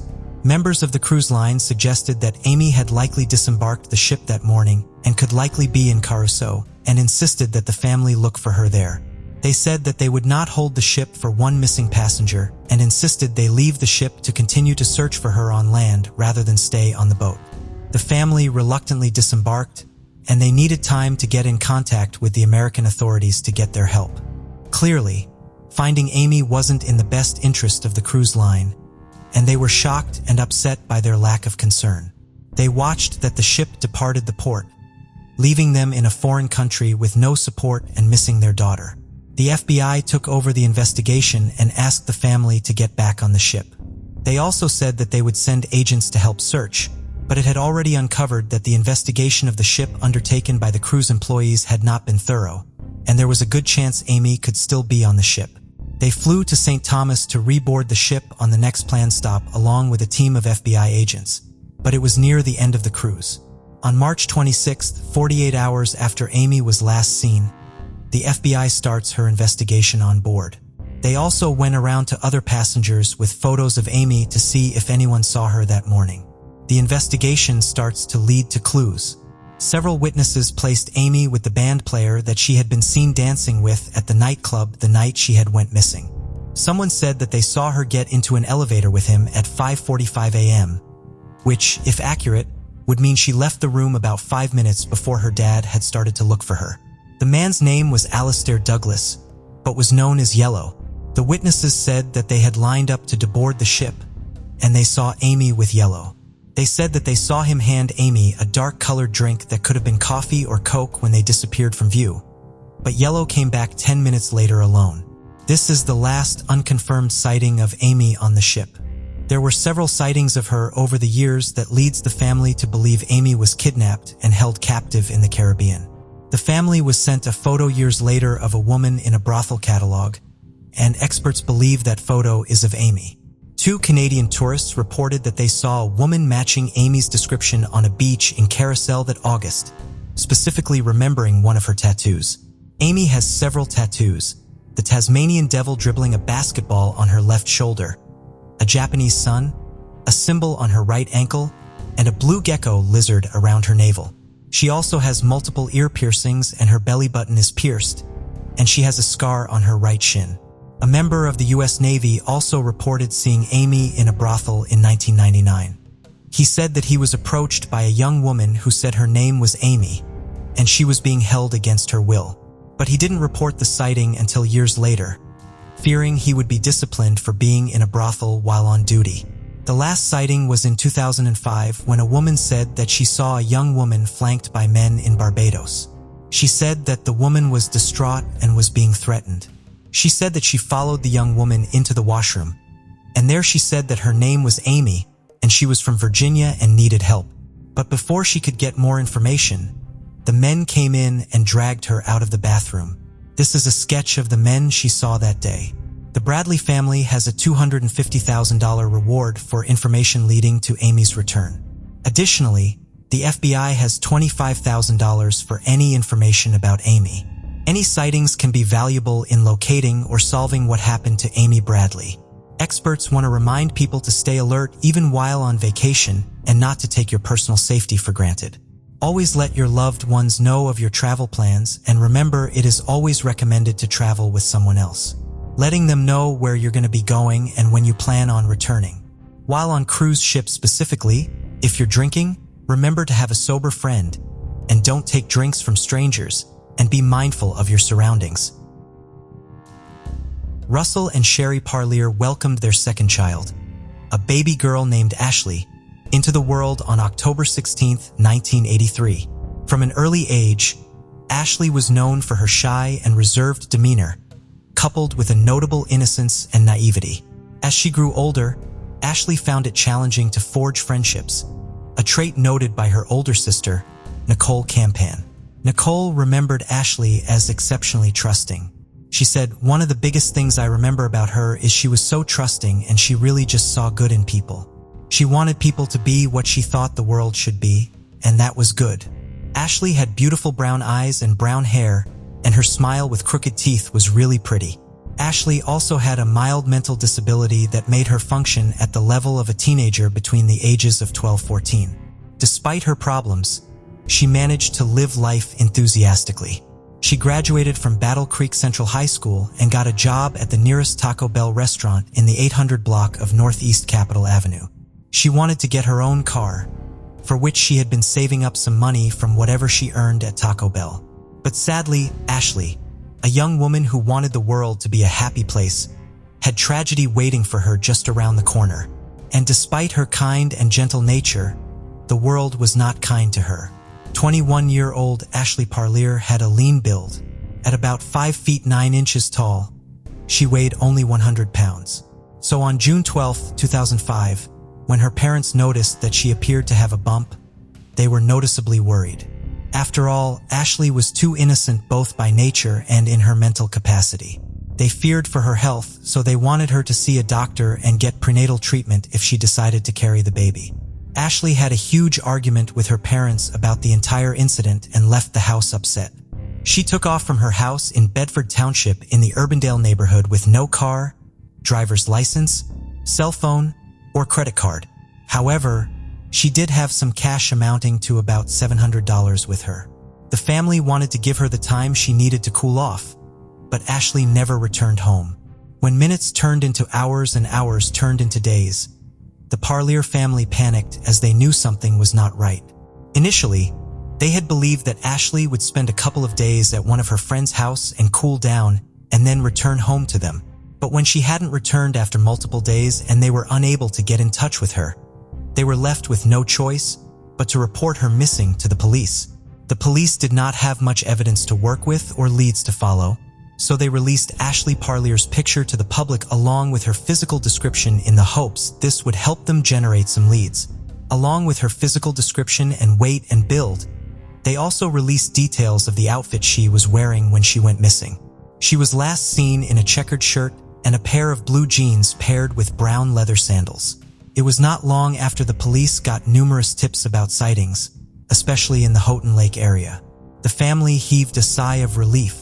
They hoped that she would be found and they could then persuade Ashley to come back home. But the police soon gave the Parlier family bad news. All the sightings were false and cannot be confirmed. So wherever Ashley was, she was not yet ready to come back home. The investigation reached stage 2, and the officers' initial doubt landed on Sherry and Russell, Ashley's parents, who had taken a while before finally filing a complaint. Her father agreed to take a polygraph test and was cleared, but Ashley's mother, Sherry, declined to take the polygraph test. The important thing to mention here is that Sherry had already started to show signs of Huntington's disease, which was properly diagnosed a few years later. Ashley's sister, Nicole, clarified that not coming home for this long was definitely unusual behavior because Ashley had never done anything like that. But the family had believed that since they had a pretty big argument before she left, she was probably blowing off steam at a friend's place. They had assumed that she would come back home by the weekend and they would be able to work through the situation. Nicole said that her parents were the last two to see her at that time, so the police had obvious concerns. She added, "Again, we are a small-town Michigan family. We never thought that this would be a 16-year ordeal of trying to figure out where a daughter and sister is." The police also tried searching for her then estranged boyfriend. At some point in months before she disappeared, they had broken up. But police and Ashley's family believed that she was carrying his child. At the time of the interrogation, he had another girlfriend who was also pregnant. He was not ruled out as a suspect, but the detectives could not find any evidence against him. Ashley's friends and close relatives were also questioned, but again, no clue came into light. However, another angle emerged. The officers learned that Ashley may have been suicidal. The police suspected that if she had taken her own life, then they would be able to find the body somewhere. So the police actively searched for her body. Nothing of substance could be found. Then they theorized that maybe Ashley was robbed. But there had been no change in her social security number all the while she was gone. By now, the police were ready to give the Parlier family more bad news. They informed her family that they suspected foul play, and it was likely that Ashley was already dead. They also assured the family that they were not giving up on her. They continued an extensive search to find Ashley Parlier, but the case eventually went cold. Over the span of the next 18 years, several officers from Battle Creek Police Department worked on Ashley's case. Her disappearance became a mystery for the whole department because they kept finding persons of interest, but there was never any valid evidence against any of them to make them a suspect. In the year 2020, when they suspected that she might have been murdered outside of Battle Creek City, they assigned the case to the sheriff's department. It was only in 2021, when they were least expecting it, that they had a breakthrough in the case. Having gone nowhere for around 16 years, the case had turned cold. But then something happened that would change everything. Pennsylvania law enforcement contacted Calhoun County officers when they unexpectedly found a lead in Ashley Parlier's case. In January 2021, Pennsylvania detectives were questioning 44-year-old serial killer Harold David Homan III for the murder of two different women, Tiana Phillips and Erica Schultz. At that time, Homan asked the officers if they could merge all three cases of Phillips, Schultz, and Parlier because he did not want a trial. The police had not mentioned Ashley Parlier anywhere during the conversation. In fact, they were not sure what he was talking about, so they further interrogated him about the Parlier case, and what they found was shocking. The police had not mentioned Ashley Parlier anywhere during their conversations. In fact, they were not sure what he was talking about, so they further interrogated him about the Parlier case, and what they found was shocking.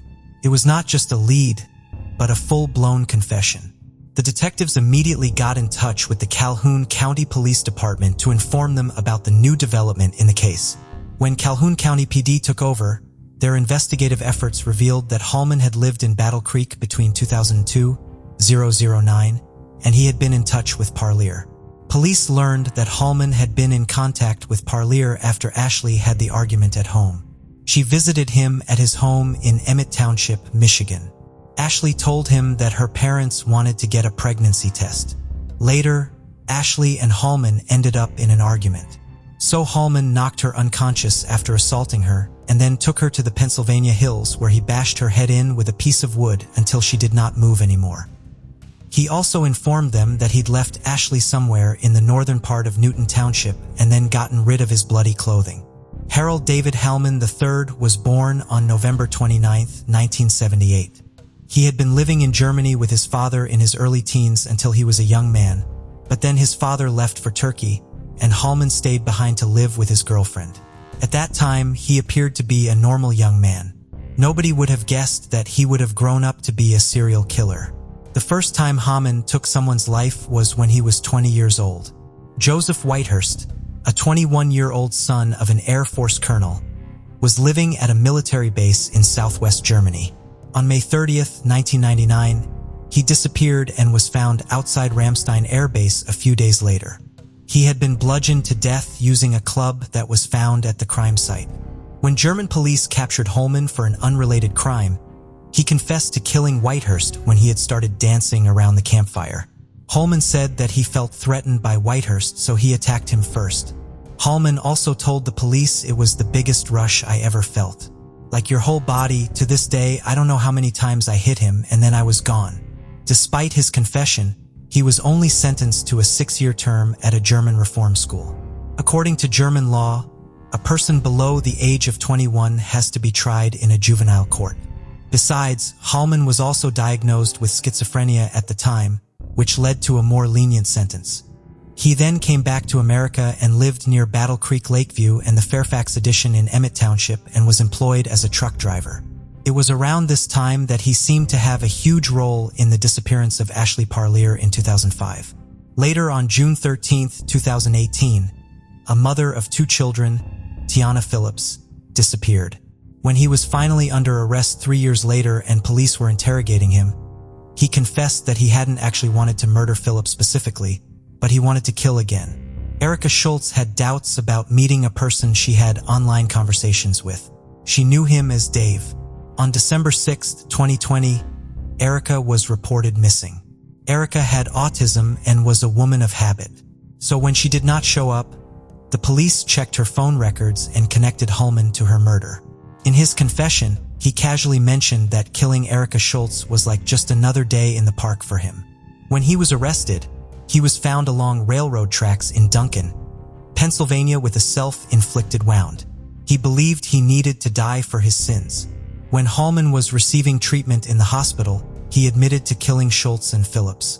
When he was in jail, he wrote a confession letter to his estranged wife detailing how he had killed Phillips, who he had relations with. He said that he wanted to confess to the crime to highlight the fact that he would never do something like that with her. It obviously freaked out his ex-wife, who took the letter to the police. She also mentioned that Homan had claimed to have killed a woman earlier, but she had not believed him. The common characteristic of his crimes made him a serial killer. All his victims had disappeared. Every one of them had head injuries. He first attacked them and knocked them unconscious, and then he finished the job. He dumped the bodies to remote places without burying them. In fact, Calhoun County Sheriff's Department Detective John Pignatro said that Homan was in a transient and without a permanent address in Pennsylvania in 2021. He blamed his family and unsuccessful marriage for everything that happened. He believed that there are alphas and there are non-alphas. That's just the way.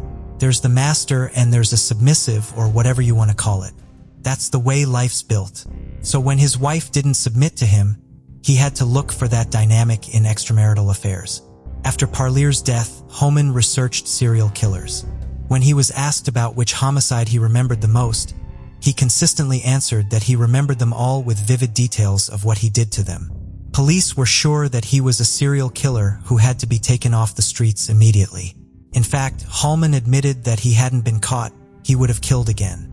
Homan in his confession highlighted that he had met Ashley Parlier at a bowling alley where she had been with her parents. The court paper confession also highlighted that he initiated a conversation with her, which led to deeper relations later. When she had the argument with her parents, she called Homan and then visited his place. Ashley informed him that her parents were insisting on getting a pregnancy test. He confessed that he was the father of the child that Ashley was carrying.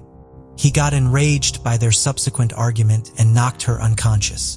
Then, on the evening of June 13, 2005, he bashed her on the head several times and killed her. He said, "It was a field overgrown middle of nowhere, Michigan, and it's 10 miles from town. There's like a garage close by or something, or a small house, but it was empty. We sat there. I sat there kind of in my own world. Ashley was in the back, just out." He consciously decided to kill her at that spot. When he realized that he had found a good enough place when he was sitting with Ashley's unconscious body by his side. He also mentioned, "I was sitting there and no cars drove by. The longer I sat there, the more I thought this is a good place as any. Then it happened. I took her out and took her to the spot and finished the job." He hit her and watched her die.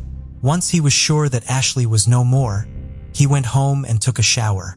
Later, he disposed of his clothing at his then place of work at Meijer, an American supercenter. What is even more shocking is that he followed up the case for years. He even went to check on Ashley's remains at one point but only found bones. Upon further questioning, he came forward with an apology to the Parlier family. Homan denied having planned it out. He said he did not want that to happen with Ashley.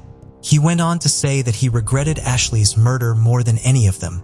It should be noted that this confession was released in recent years at a time when he had already taken multiple lives. Nicole, Ashley's sister, could not control her emotions when she got to know that Homan said that Ashley had gone over to him for help, and she was just confused. She was horrified that despite this knowledge, Homan had murdered Ashley in cold blood. Homan believed that things had gone out of hand, and he lost control and killed her. On one hand, he said that he felt so bad after ending her life that he was drunk for 3 weeks straight. He wanted to forget that it had ever happened.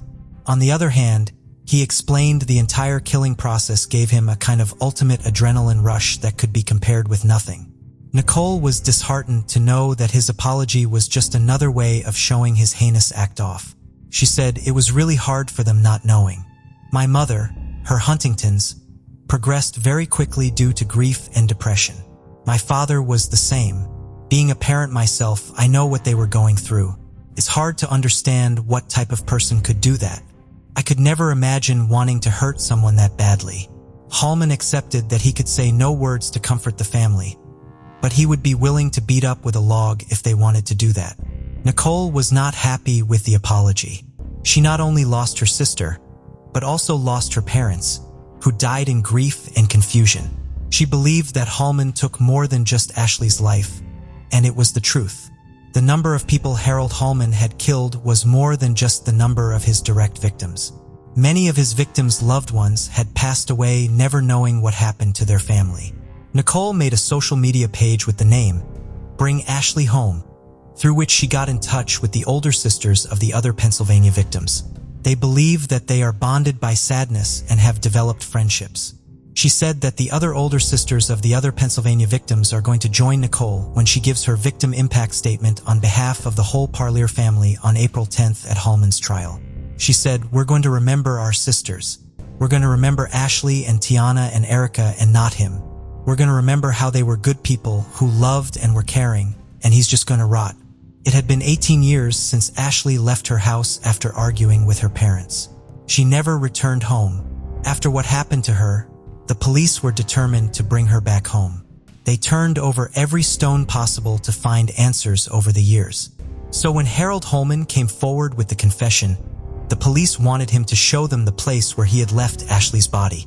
The officers in prosecution believed that the case of Ashley Parlier was a very emotional and very labor-intensive case. It had been almost 2 decades since the first investigative officers tried finding answers.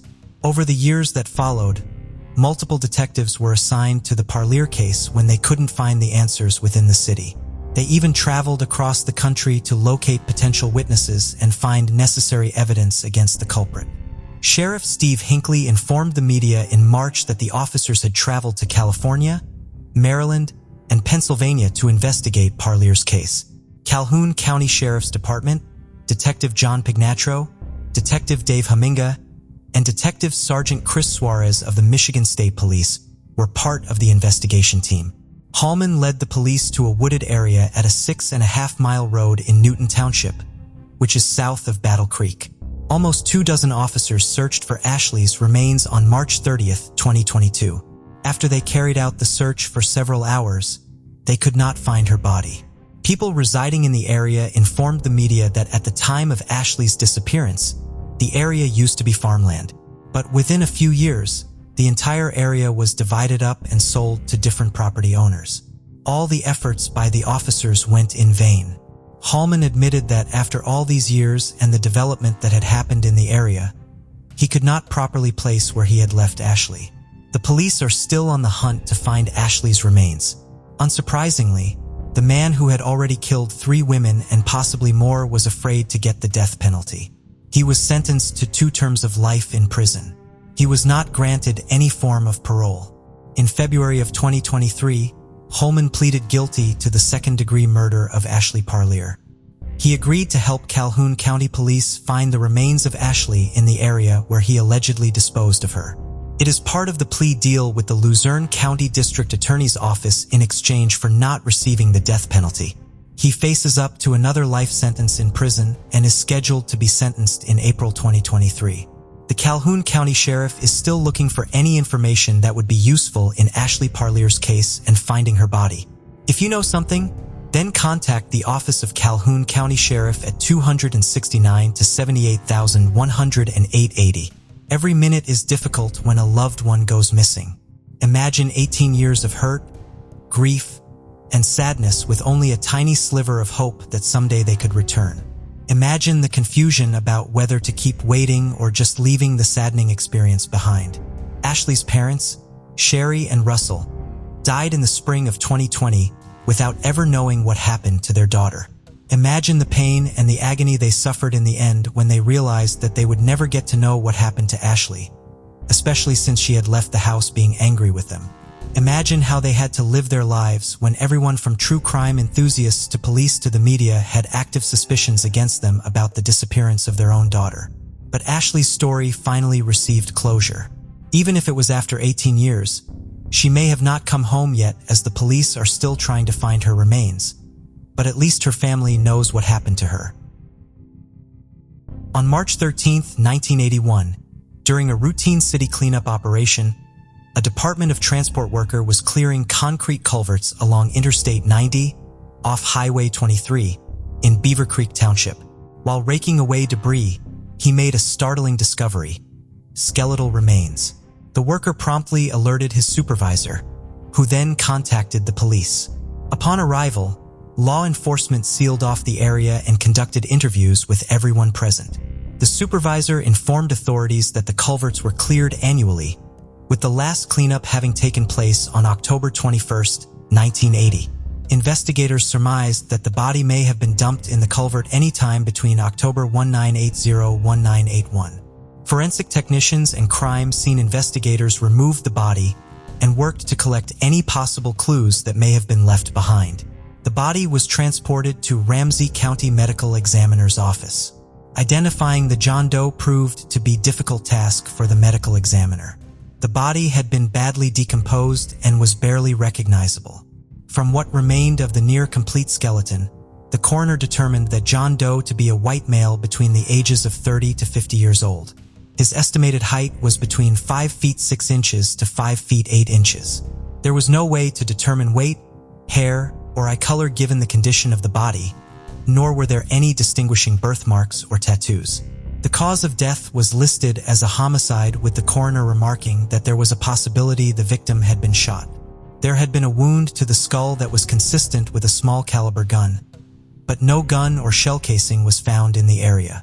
Plaster casts of his teeth were taken for dental record purposes, and DNA samples were extracted from the remains. Getting fingerprints had proved impossible as his fingertips had disintegrated with decomposition. The victim was found clothed in green cotton work pants, a leather belt, and boxer shorts. He wore either light tan or white slip-on engineer boots size 8 to 9 and 2 pairs of green socks on each foot. In his possession was a black plastic comb and a locket with a baby's picture on the inside. Using this vague description, investigators began an extensive search on the area, questioning the workers from the Department of Transport who had worked the area since the previous October. A rough sketch was developed by a police artist along with details provided by the medical examiner. Posters were made and circulated in and around Beaver Creek Township. They also questioned motorists who used the road frequently about any unusual activity in the area. Locals to the area were questioned regarding the John Doe, who was found in the culvert, but no one seemed to recall anyone fitting his description. A search of missing persons databases in and around Minnesota yielded no results, and it seemed as if no one knew who this man could be. A lack of leads ultimately led to the case growing cold. No one had come forward to report anyone missing in the area. Although police periodically looked over the file, nothing new came of the information. As technology advanced, DNA profiles of known criminals were becoming digitized in order to allow law enforcement to have quicker and easier access to records. A profile had been developed of the Rock County John Doe back in 1981 and was used to search for him on national criminal databases. However, this too proved futile as there was no records of the victim found. The case lay cold for decades without any new information. In 2018, genetic genealogy began changing the face of criminal investigations. Having used this new technology to track down and capture the infamous Golden State Killer, other law enforcement agencies soon took notice. This technology, they believed, would surely be a game changer in identifying unsolved cold cases. The Rock County Sheriff's Office partnered with the nonprofit agency, the Doe Network, in August 2022 and reopened the Rock County John Doe case. They developed a digital composite sketch from the autopsy photos of the John Doe that was uploaded to their site and all other missing person databases. The next task was to raise enough funds to pay for DNA testing. Through community initiatives and fundraisers, the Sheriff's Office were able to reach their target and pay for all the tests needed to perform the task. Working with the genealogy websites, volunteers from the Doe Network used the DNA samples provided by the Sheriff's Office to start tracing familial connections. After a few months of poring through thousands of family trees, they were able to find a familial mat in Omaha, Nebraska.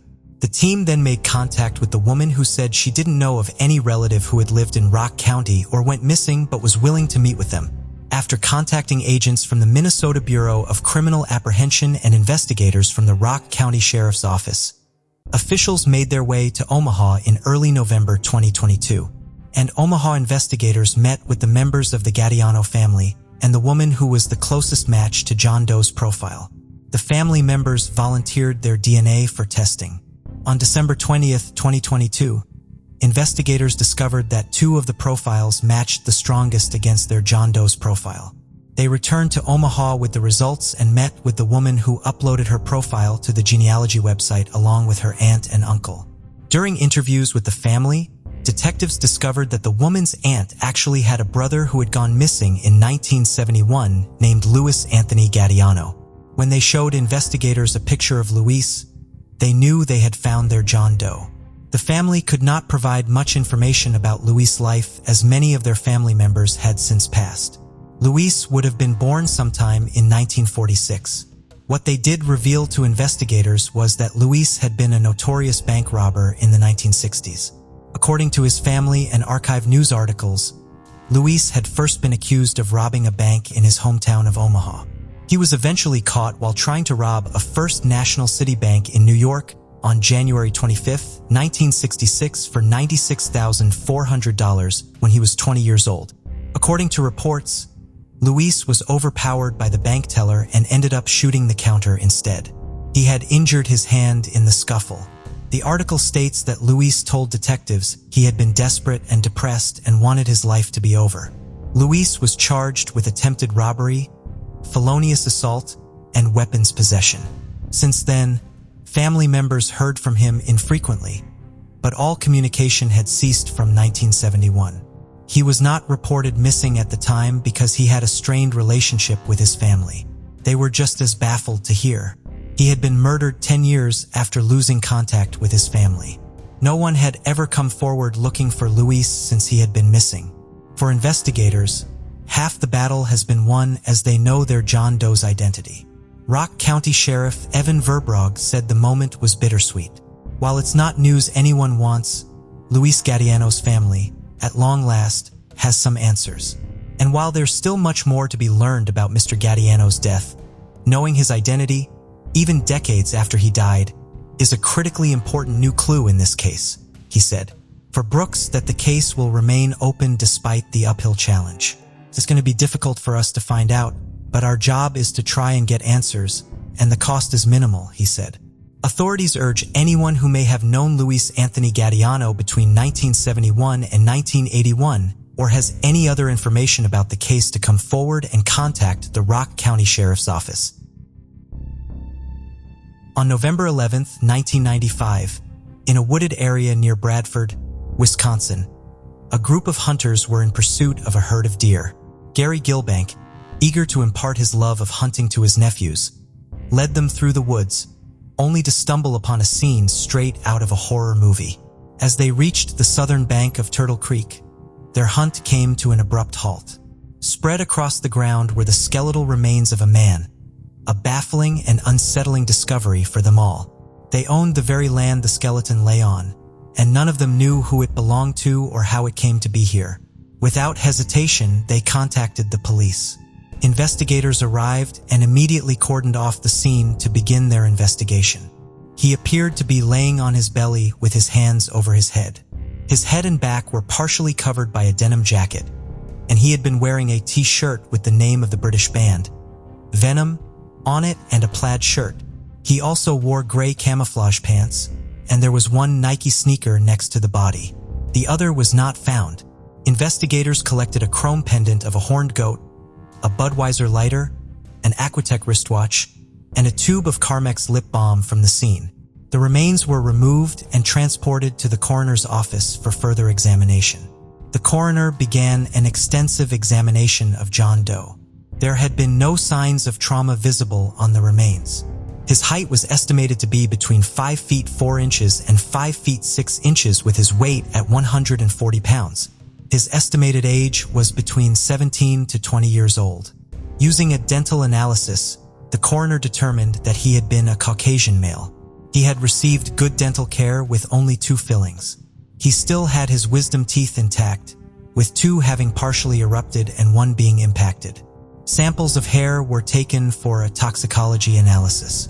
There was no trace of cocaine, codeine, or morphine, which ruled out the possibility of an overdose due to long-term opioid addiction. But the coroner did not rule out that he may have been intoxicated or had taken hallucinogenic drugs prior to his death. His cause of death was not determined, but it was possible that he had died from hypothermia after falling into the creek. The coroner believed that it was possible he may have been intoxicated and become disoriented before deciding to lay down and had died as a result of exposure to the elements. There had also been speculation as to his exact time of death. The coroner estimated that he may have died around fall or winter of 1994. Investigators had no leads apart from the clues they found in the Jane Doe at the scene. They launched a full-on investigation that led them down several paths. In the meanwhile, Jane Doe's skull was cremated, and the ashes together with his remains were buried at the Johnson Town Center Cemetery used to bury John and Jane Doe's. Working on the theory that he may have been intoxicated and disoriented, investigators searched all known accidents that occurred around the estimated time of John Doe's death. They believed he may have been the survivor of a car wreck and had wandered off after the accident. However, no reports were made of a missing man fitting his description. In fact, there had been no missing persons reports made of any man fitting John Doe's description. Investigators then revisited all rock concerts that were held in the area based on the clothes he was wearing at the time he was found. People from within the heavy metal community were interviewed, but no one remembered anyone who fit John Doe's description. They had reached another dead end here.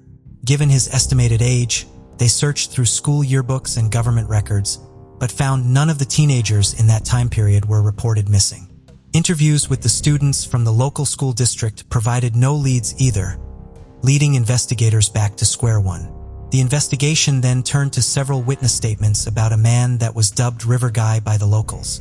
According to witnesses, on October 16, 1994, at around 5:30 p.m., a young man in his early 20s was seen running toward the creek where the body was eventually discovered. Witnesses alleged that the River Guy was wearing clothes similar to the John Doe and had been intoxicated and distraught that afternoon. Statements made by these witnesses include that the man had been stumbling along toward the creek and had fallen several times into the water as he tried to climb the embankment. They also alleged he had yelled at bystanders to get away from him, and he mentioned being wronged by a woman named Mary and being a fugitive.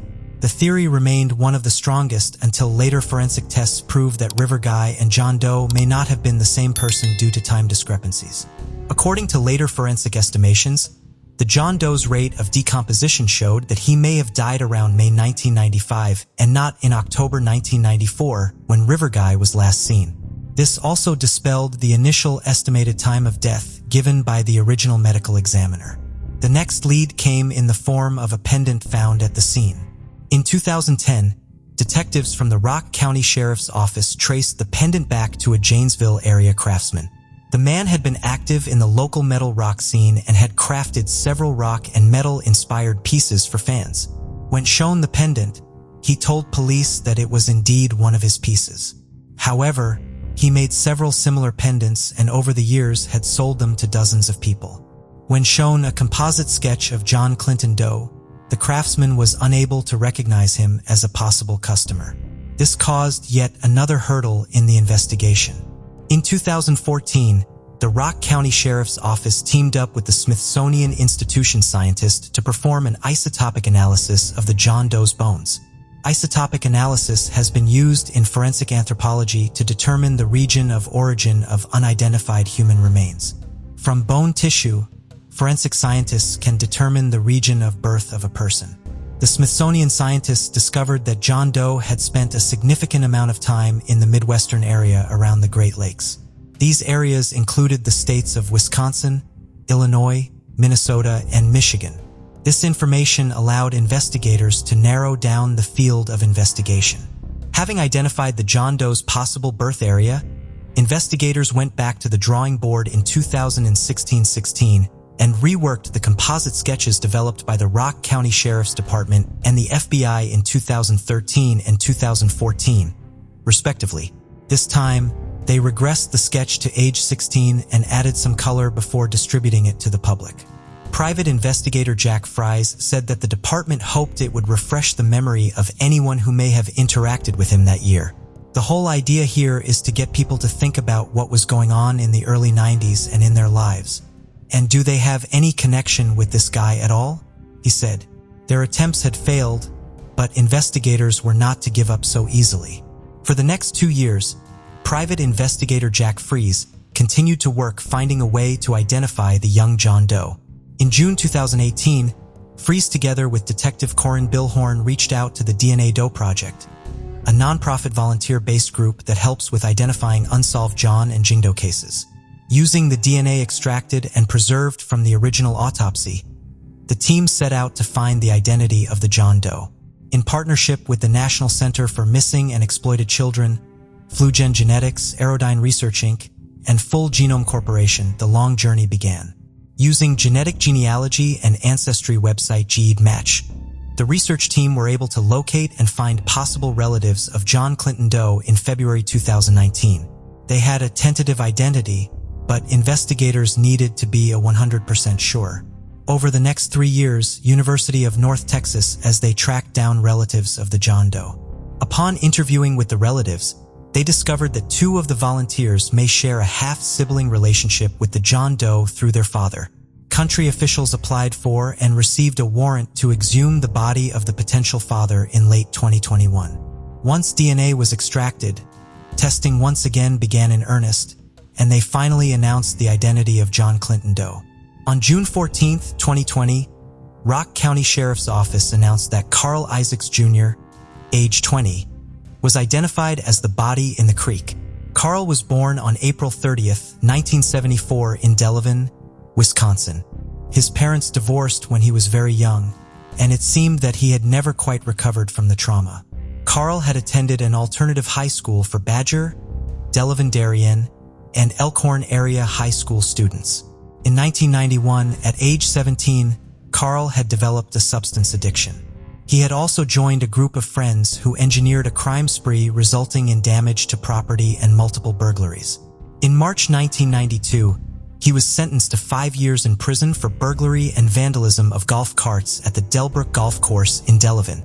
Between April of 1992 and fall of 1993, Carl was sent to 3 different prisons, finally settling at the Oak Hill Correctional Institute in Oregon, Wisconsin.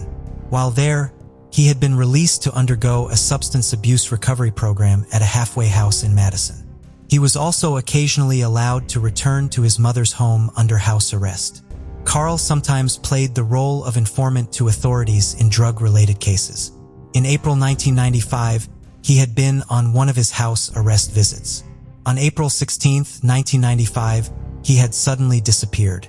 He was never heard from or seen again. A county judge immediately signed an arrest warrant for Carl for probation violation that had been renewed annually until April 2018. Investigator Jack Fries pointed out that no one had really come forward reporting Carl Isaacs as missing during the time he disappeared, which complicated their investigation. In this case, mom and dad were divorced. He was kind of living with his mom, although I don't think he stayed there very often. He was kind of on the streets, basically homeless. I don't think he had a friend, nobody at all, who would have missed him to the point where they tried to find him, he said. Fries believed that something drove Carl to break the rules of his probation and leave his house. During the announcement of the identity of Carl Isaacs Jr., at the press conference held on June 14, 2022, Rock County Sheriff Troy Knudsen said that it was a sad moment, but also a resolution to a decades-long mystery. I'm kind of sad to have to get together and discuss the untimely death of a young individual in our community, but I'm glad to finally be able to bring a little bit of resolution to the individual's identity. Knudsen declined answering any questions as to why family never reported him missing or any details about them. He did, however, indicate that the family had been bracing for the news following the discovery of the DNA matches and the investigation. Instead, he reminded all those present that the case was still ongoing. We're really looking to flesh out exactly who he was and how he found himself in that particular location. That's where we're looking to the community to help provide some of those details for us, he said. Nansen added that the investigation was a lengthy process, but with the help of technological advancements, it made the identification possible. He thanked and credited Jack Fries, who was a former employee of the Rock County Coroner's Office who assisted voluntarily on the case. He also thanked the DNA Doe Project, which provided police with investigative breakthrough that helped identify Carl Isaacs. Nick Gilbank, who was the man that discovered Carl's body, still remembers the moment he found the body in the creek. I walked over to see what I was looking at, and there next to a garbage bag of his belongings was a clothed skeleton. I remember kneeling down and picking up the shirt, and there was a skull completely decomposed. Although he still has some questions, he is glad that there is some kind of closure in knowing Jane Doe's identity. I guess I'm glad they finally identified the remains, he said. Thank you for joining us on this journey into the depths of unsolved mysteries. Cold cases not only challenge our understanding of the past, but also ignite our curiosity and determination for answers. Remember to subscribe to stay updated on our latest investigations. And if you have any information regarding the cases we've covered, don't hesitate to reach out. Together, we can shed light on the shadows of the past and bring closure to those who seek it. Until next time, stay vigilant, stay curious, and never stop seeking the truth.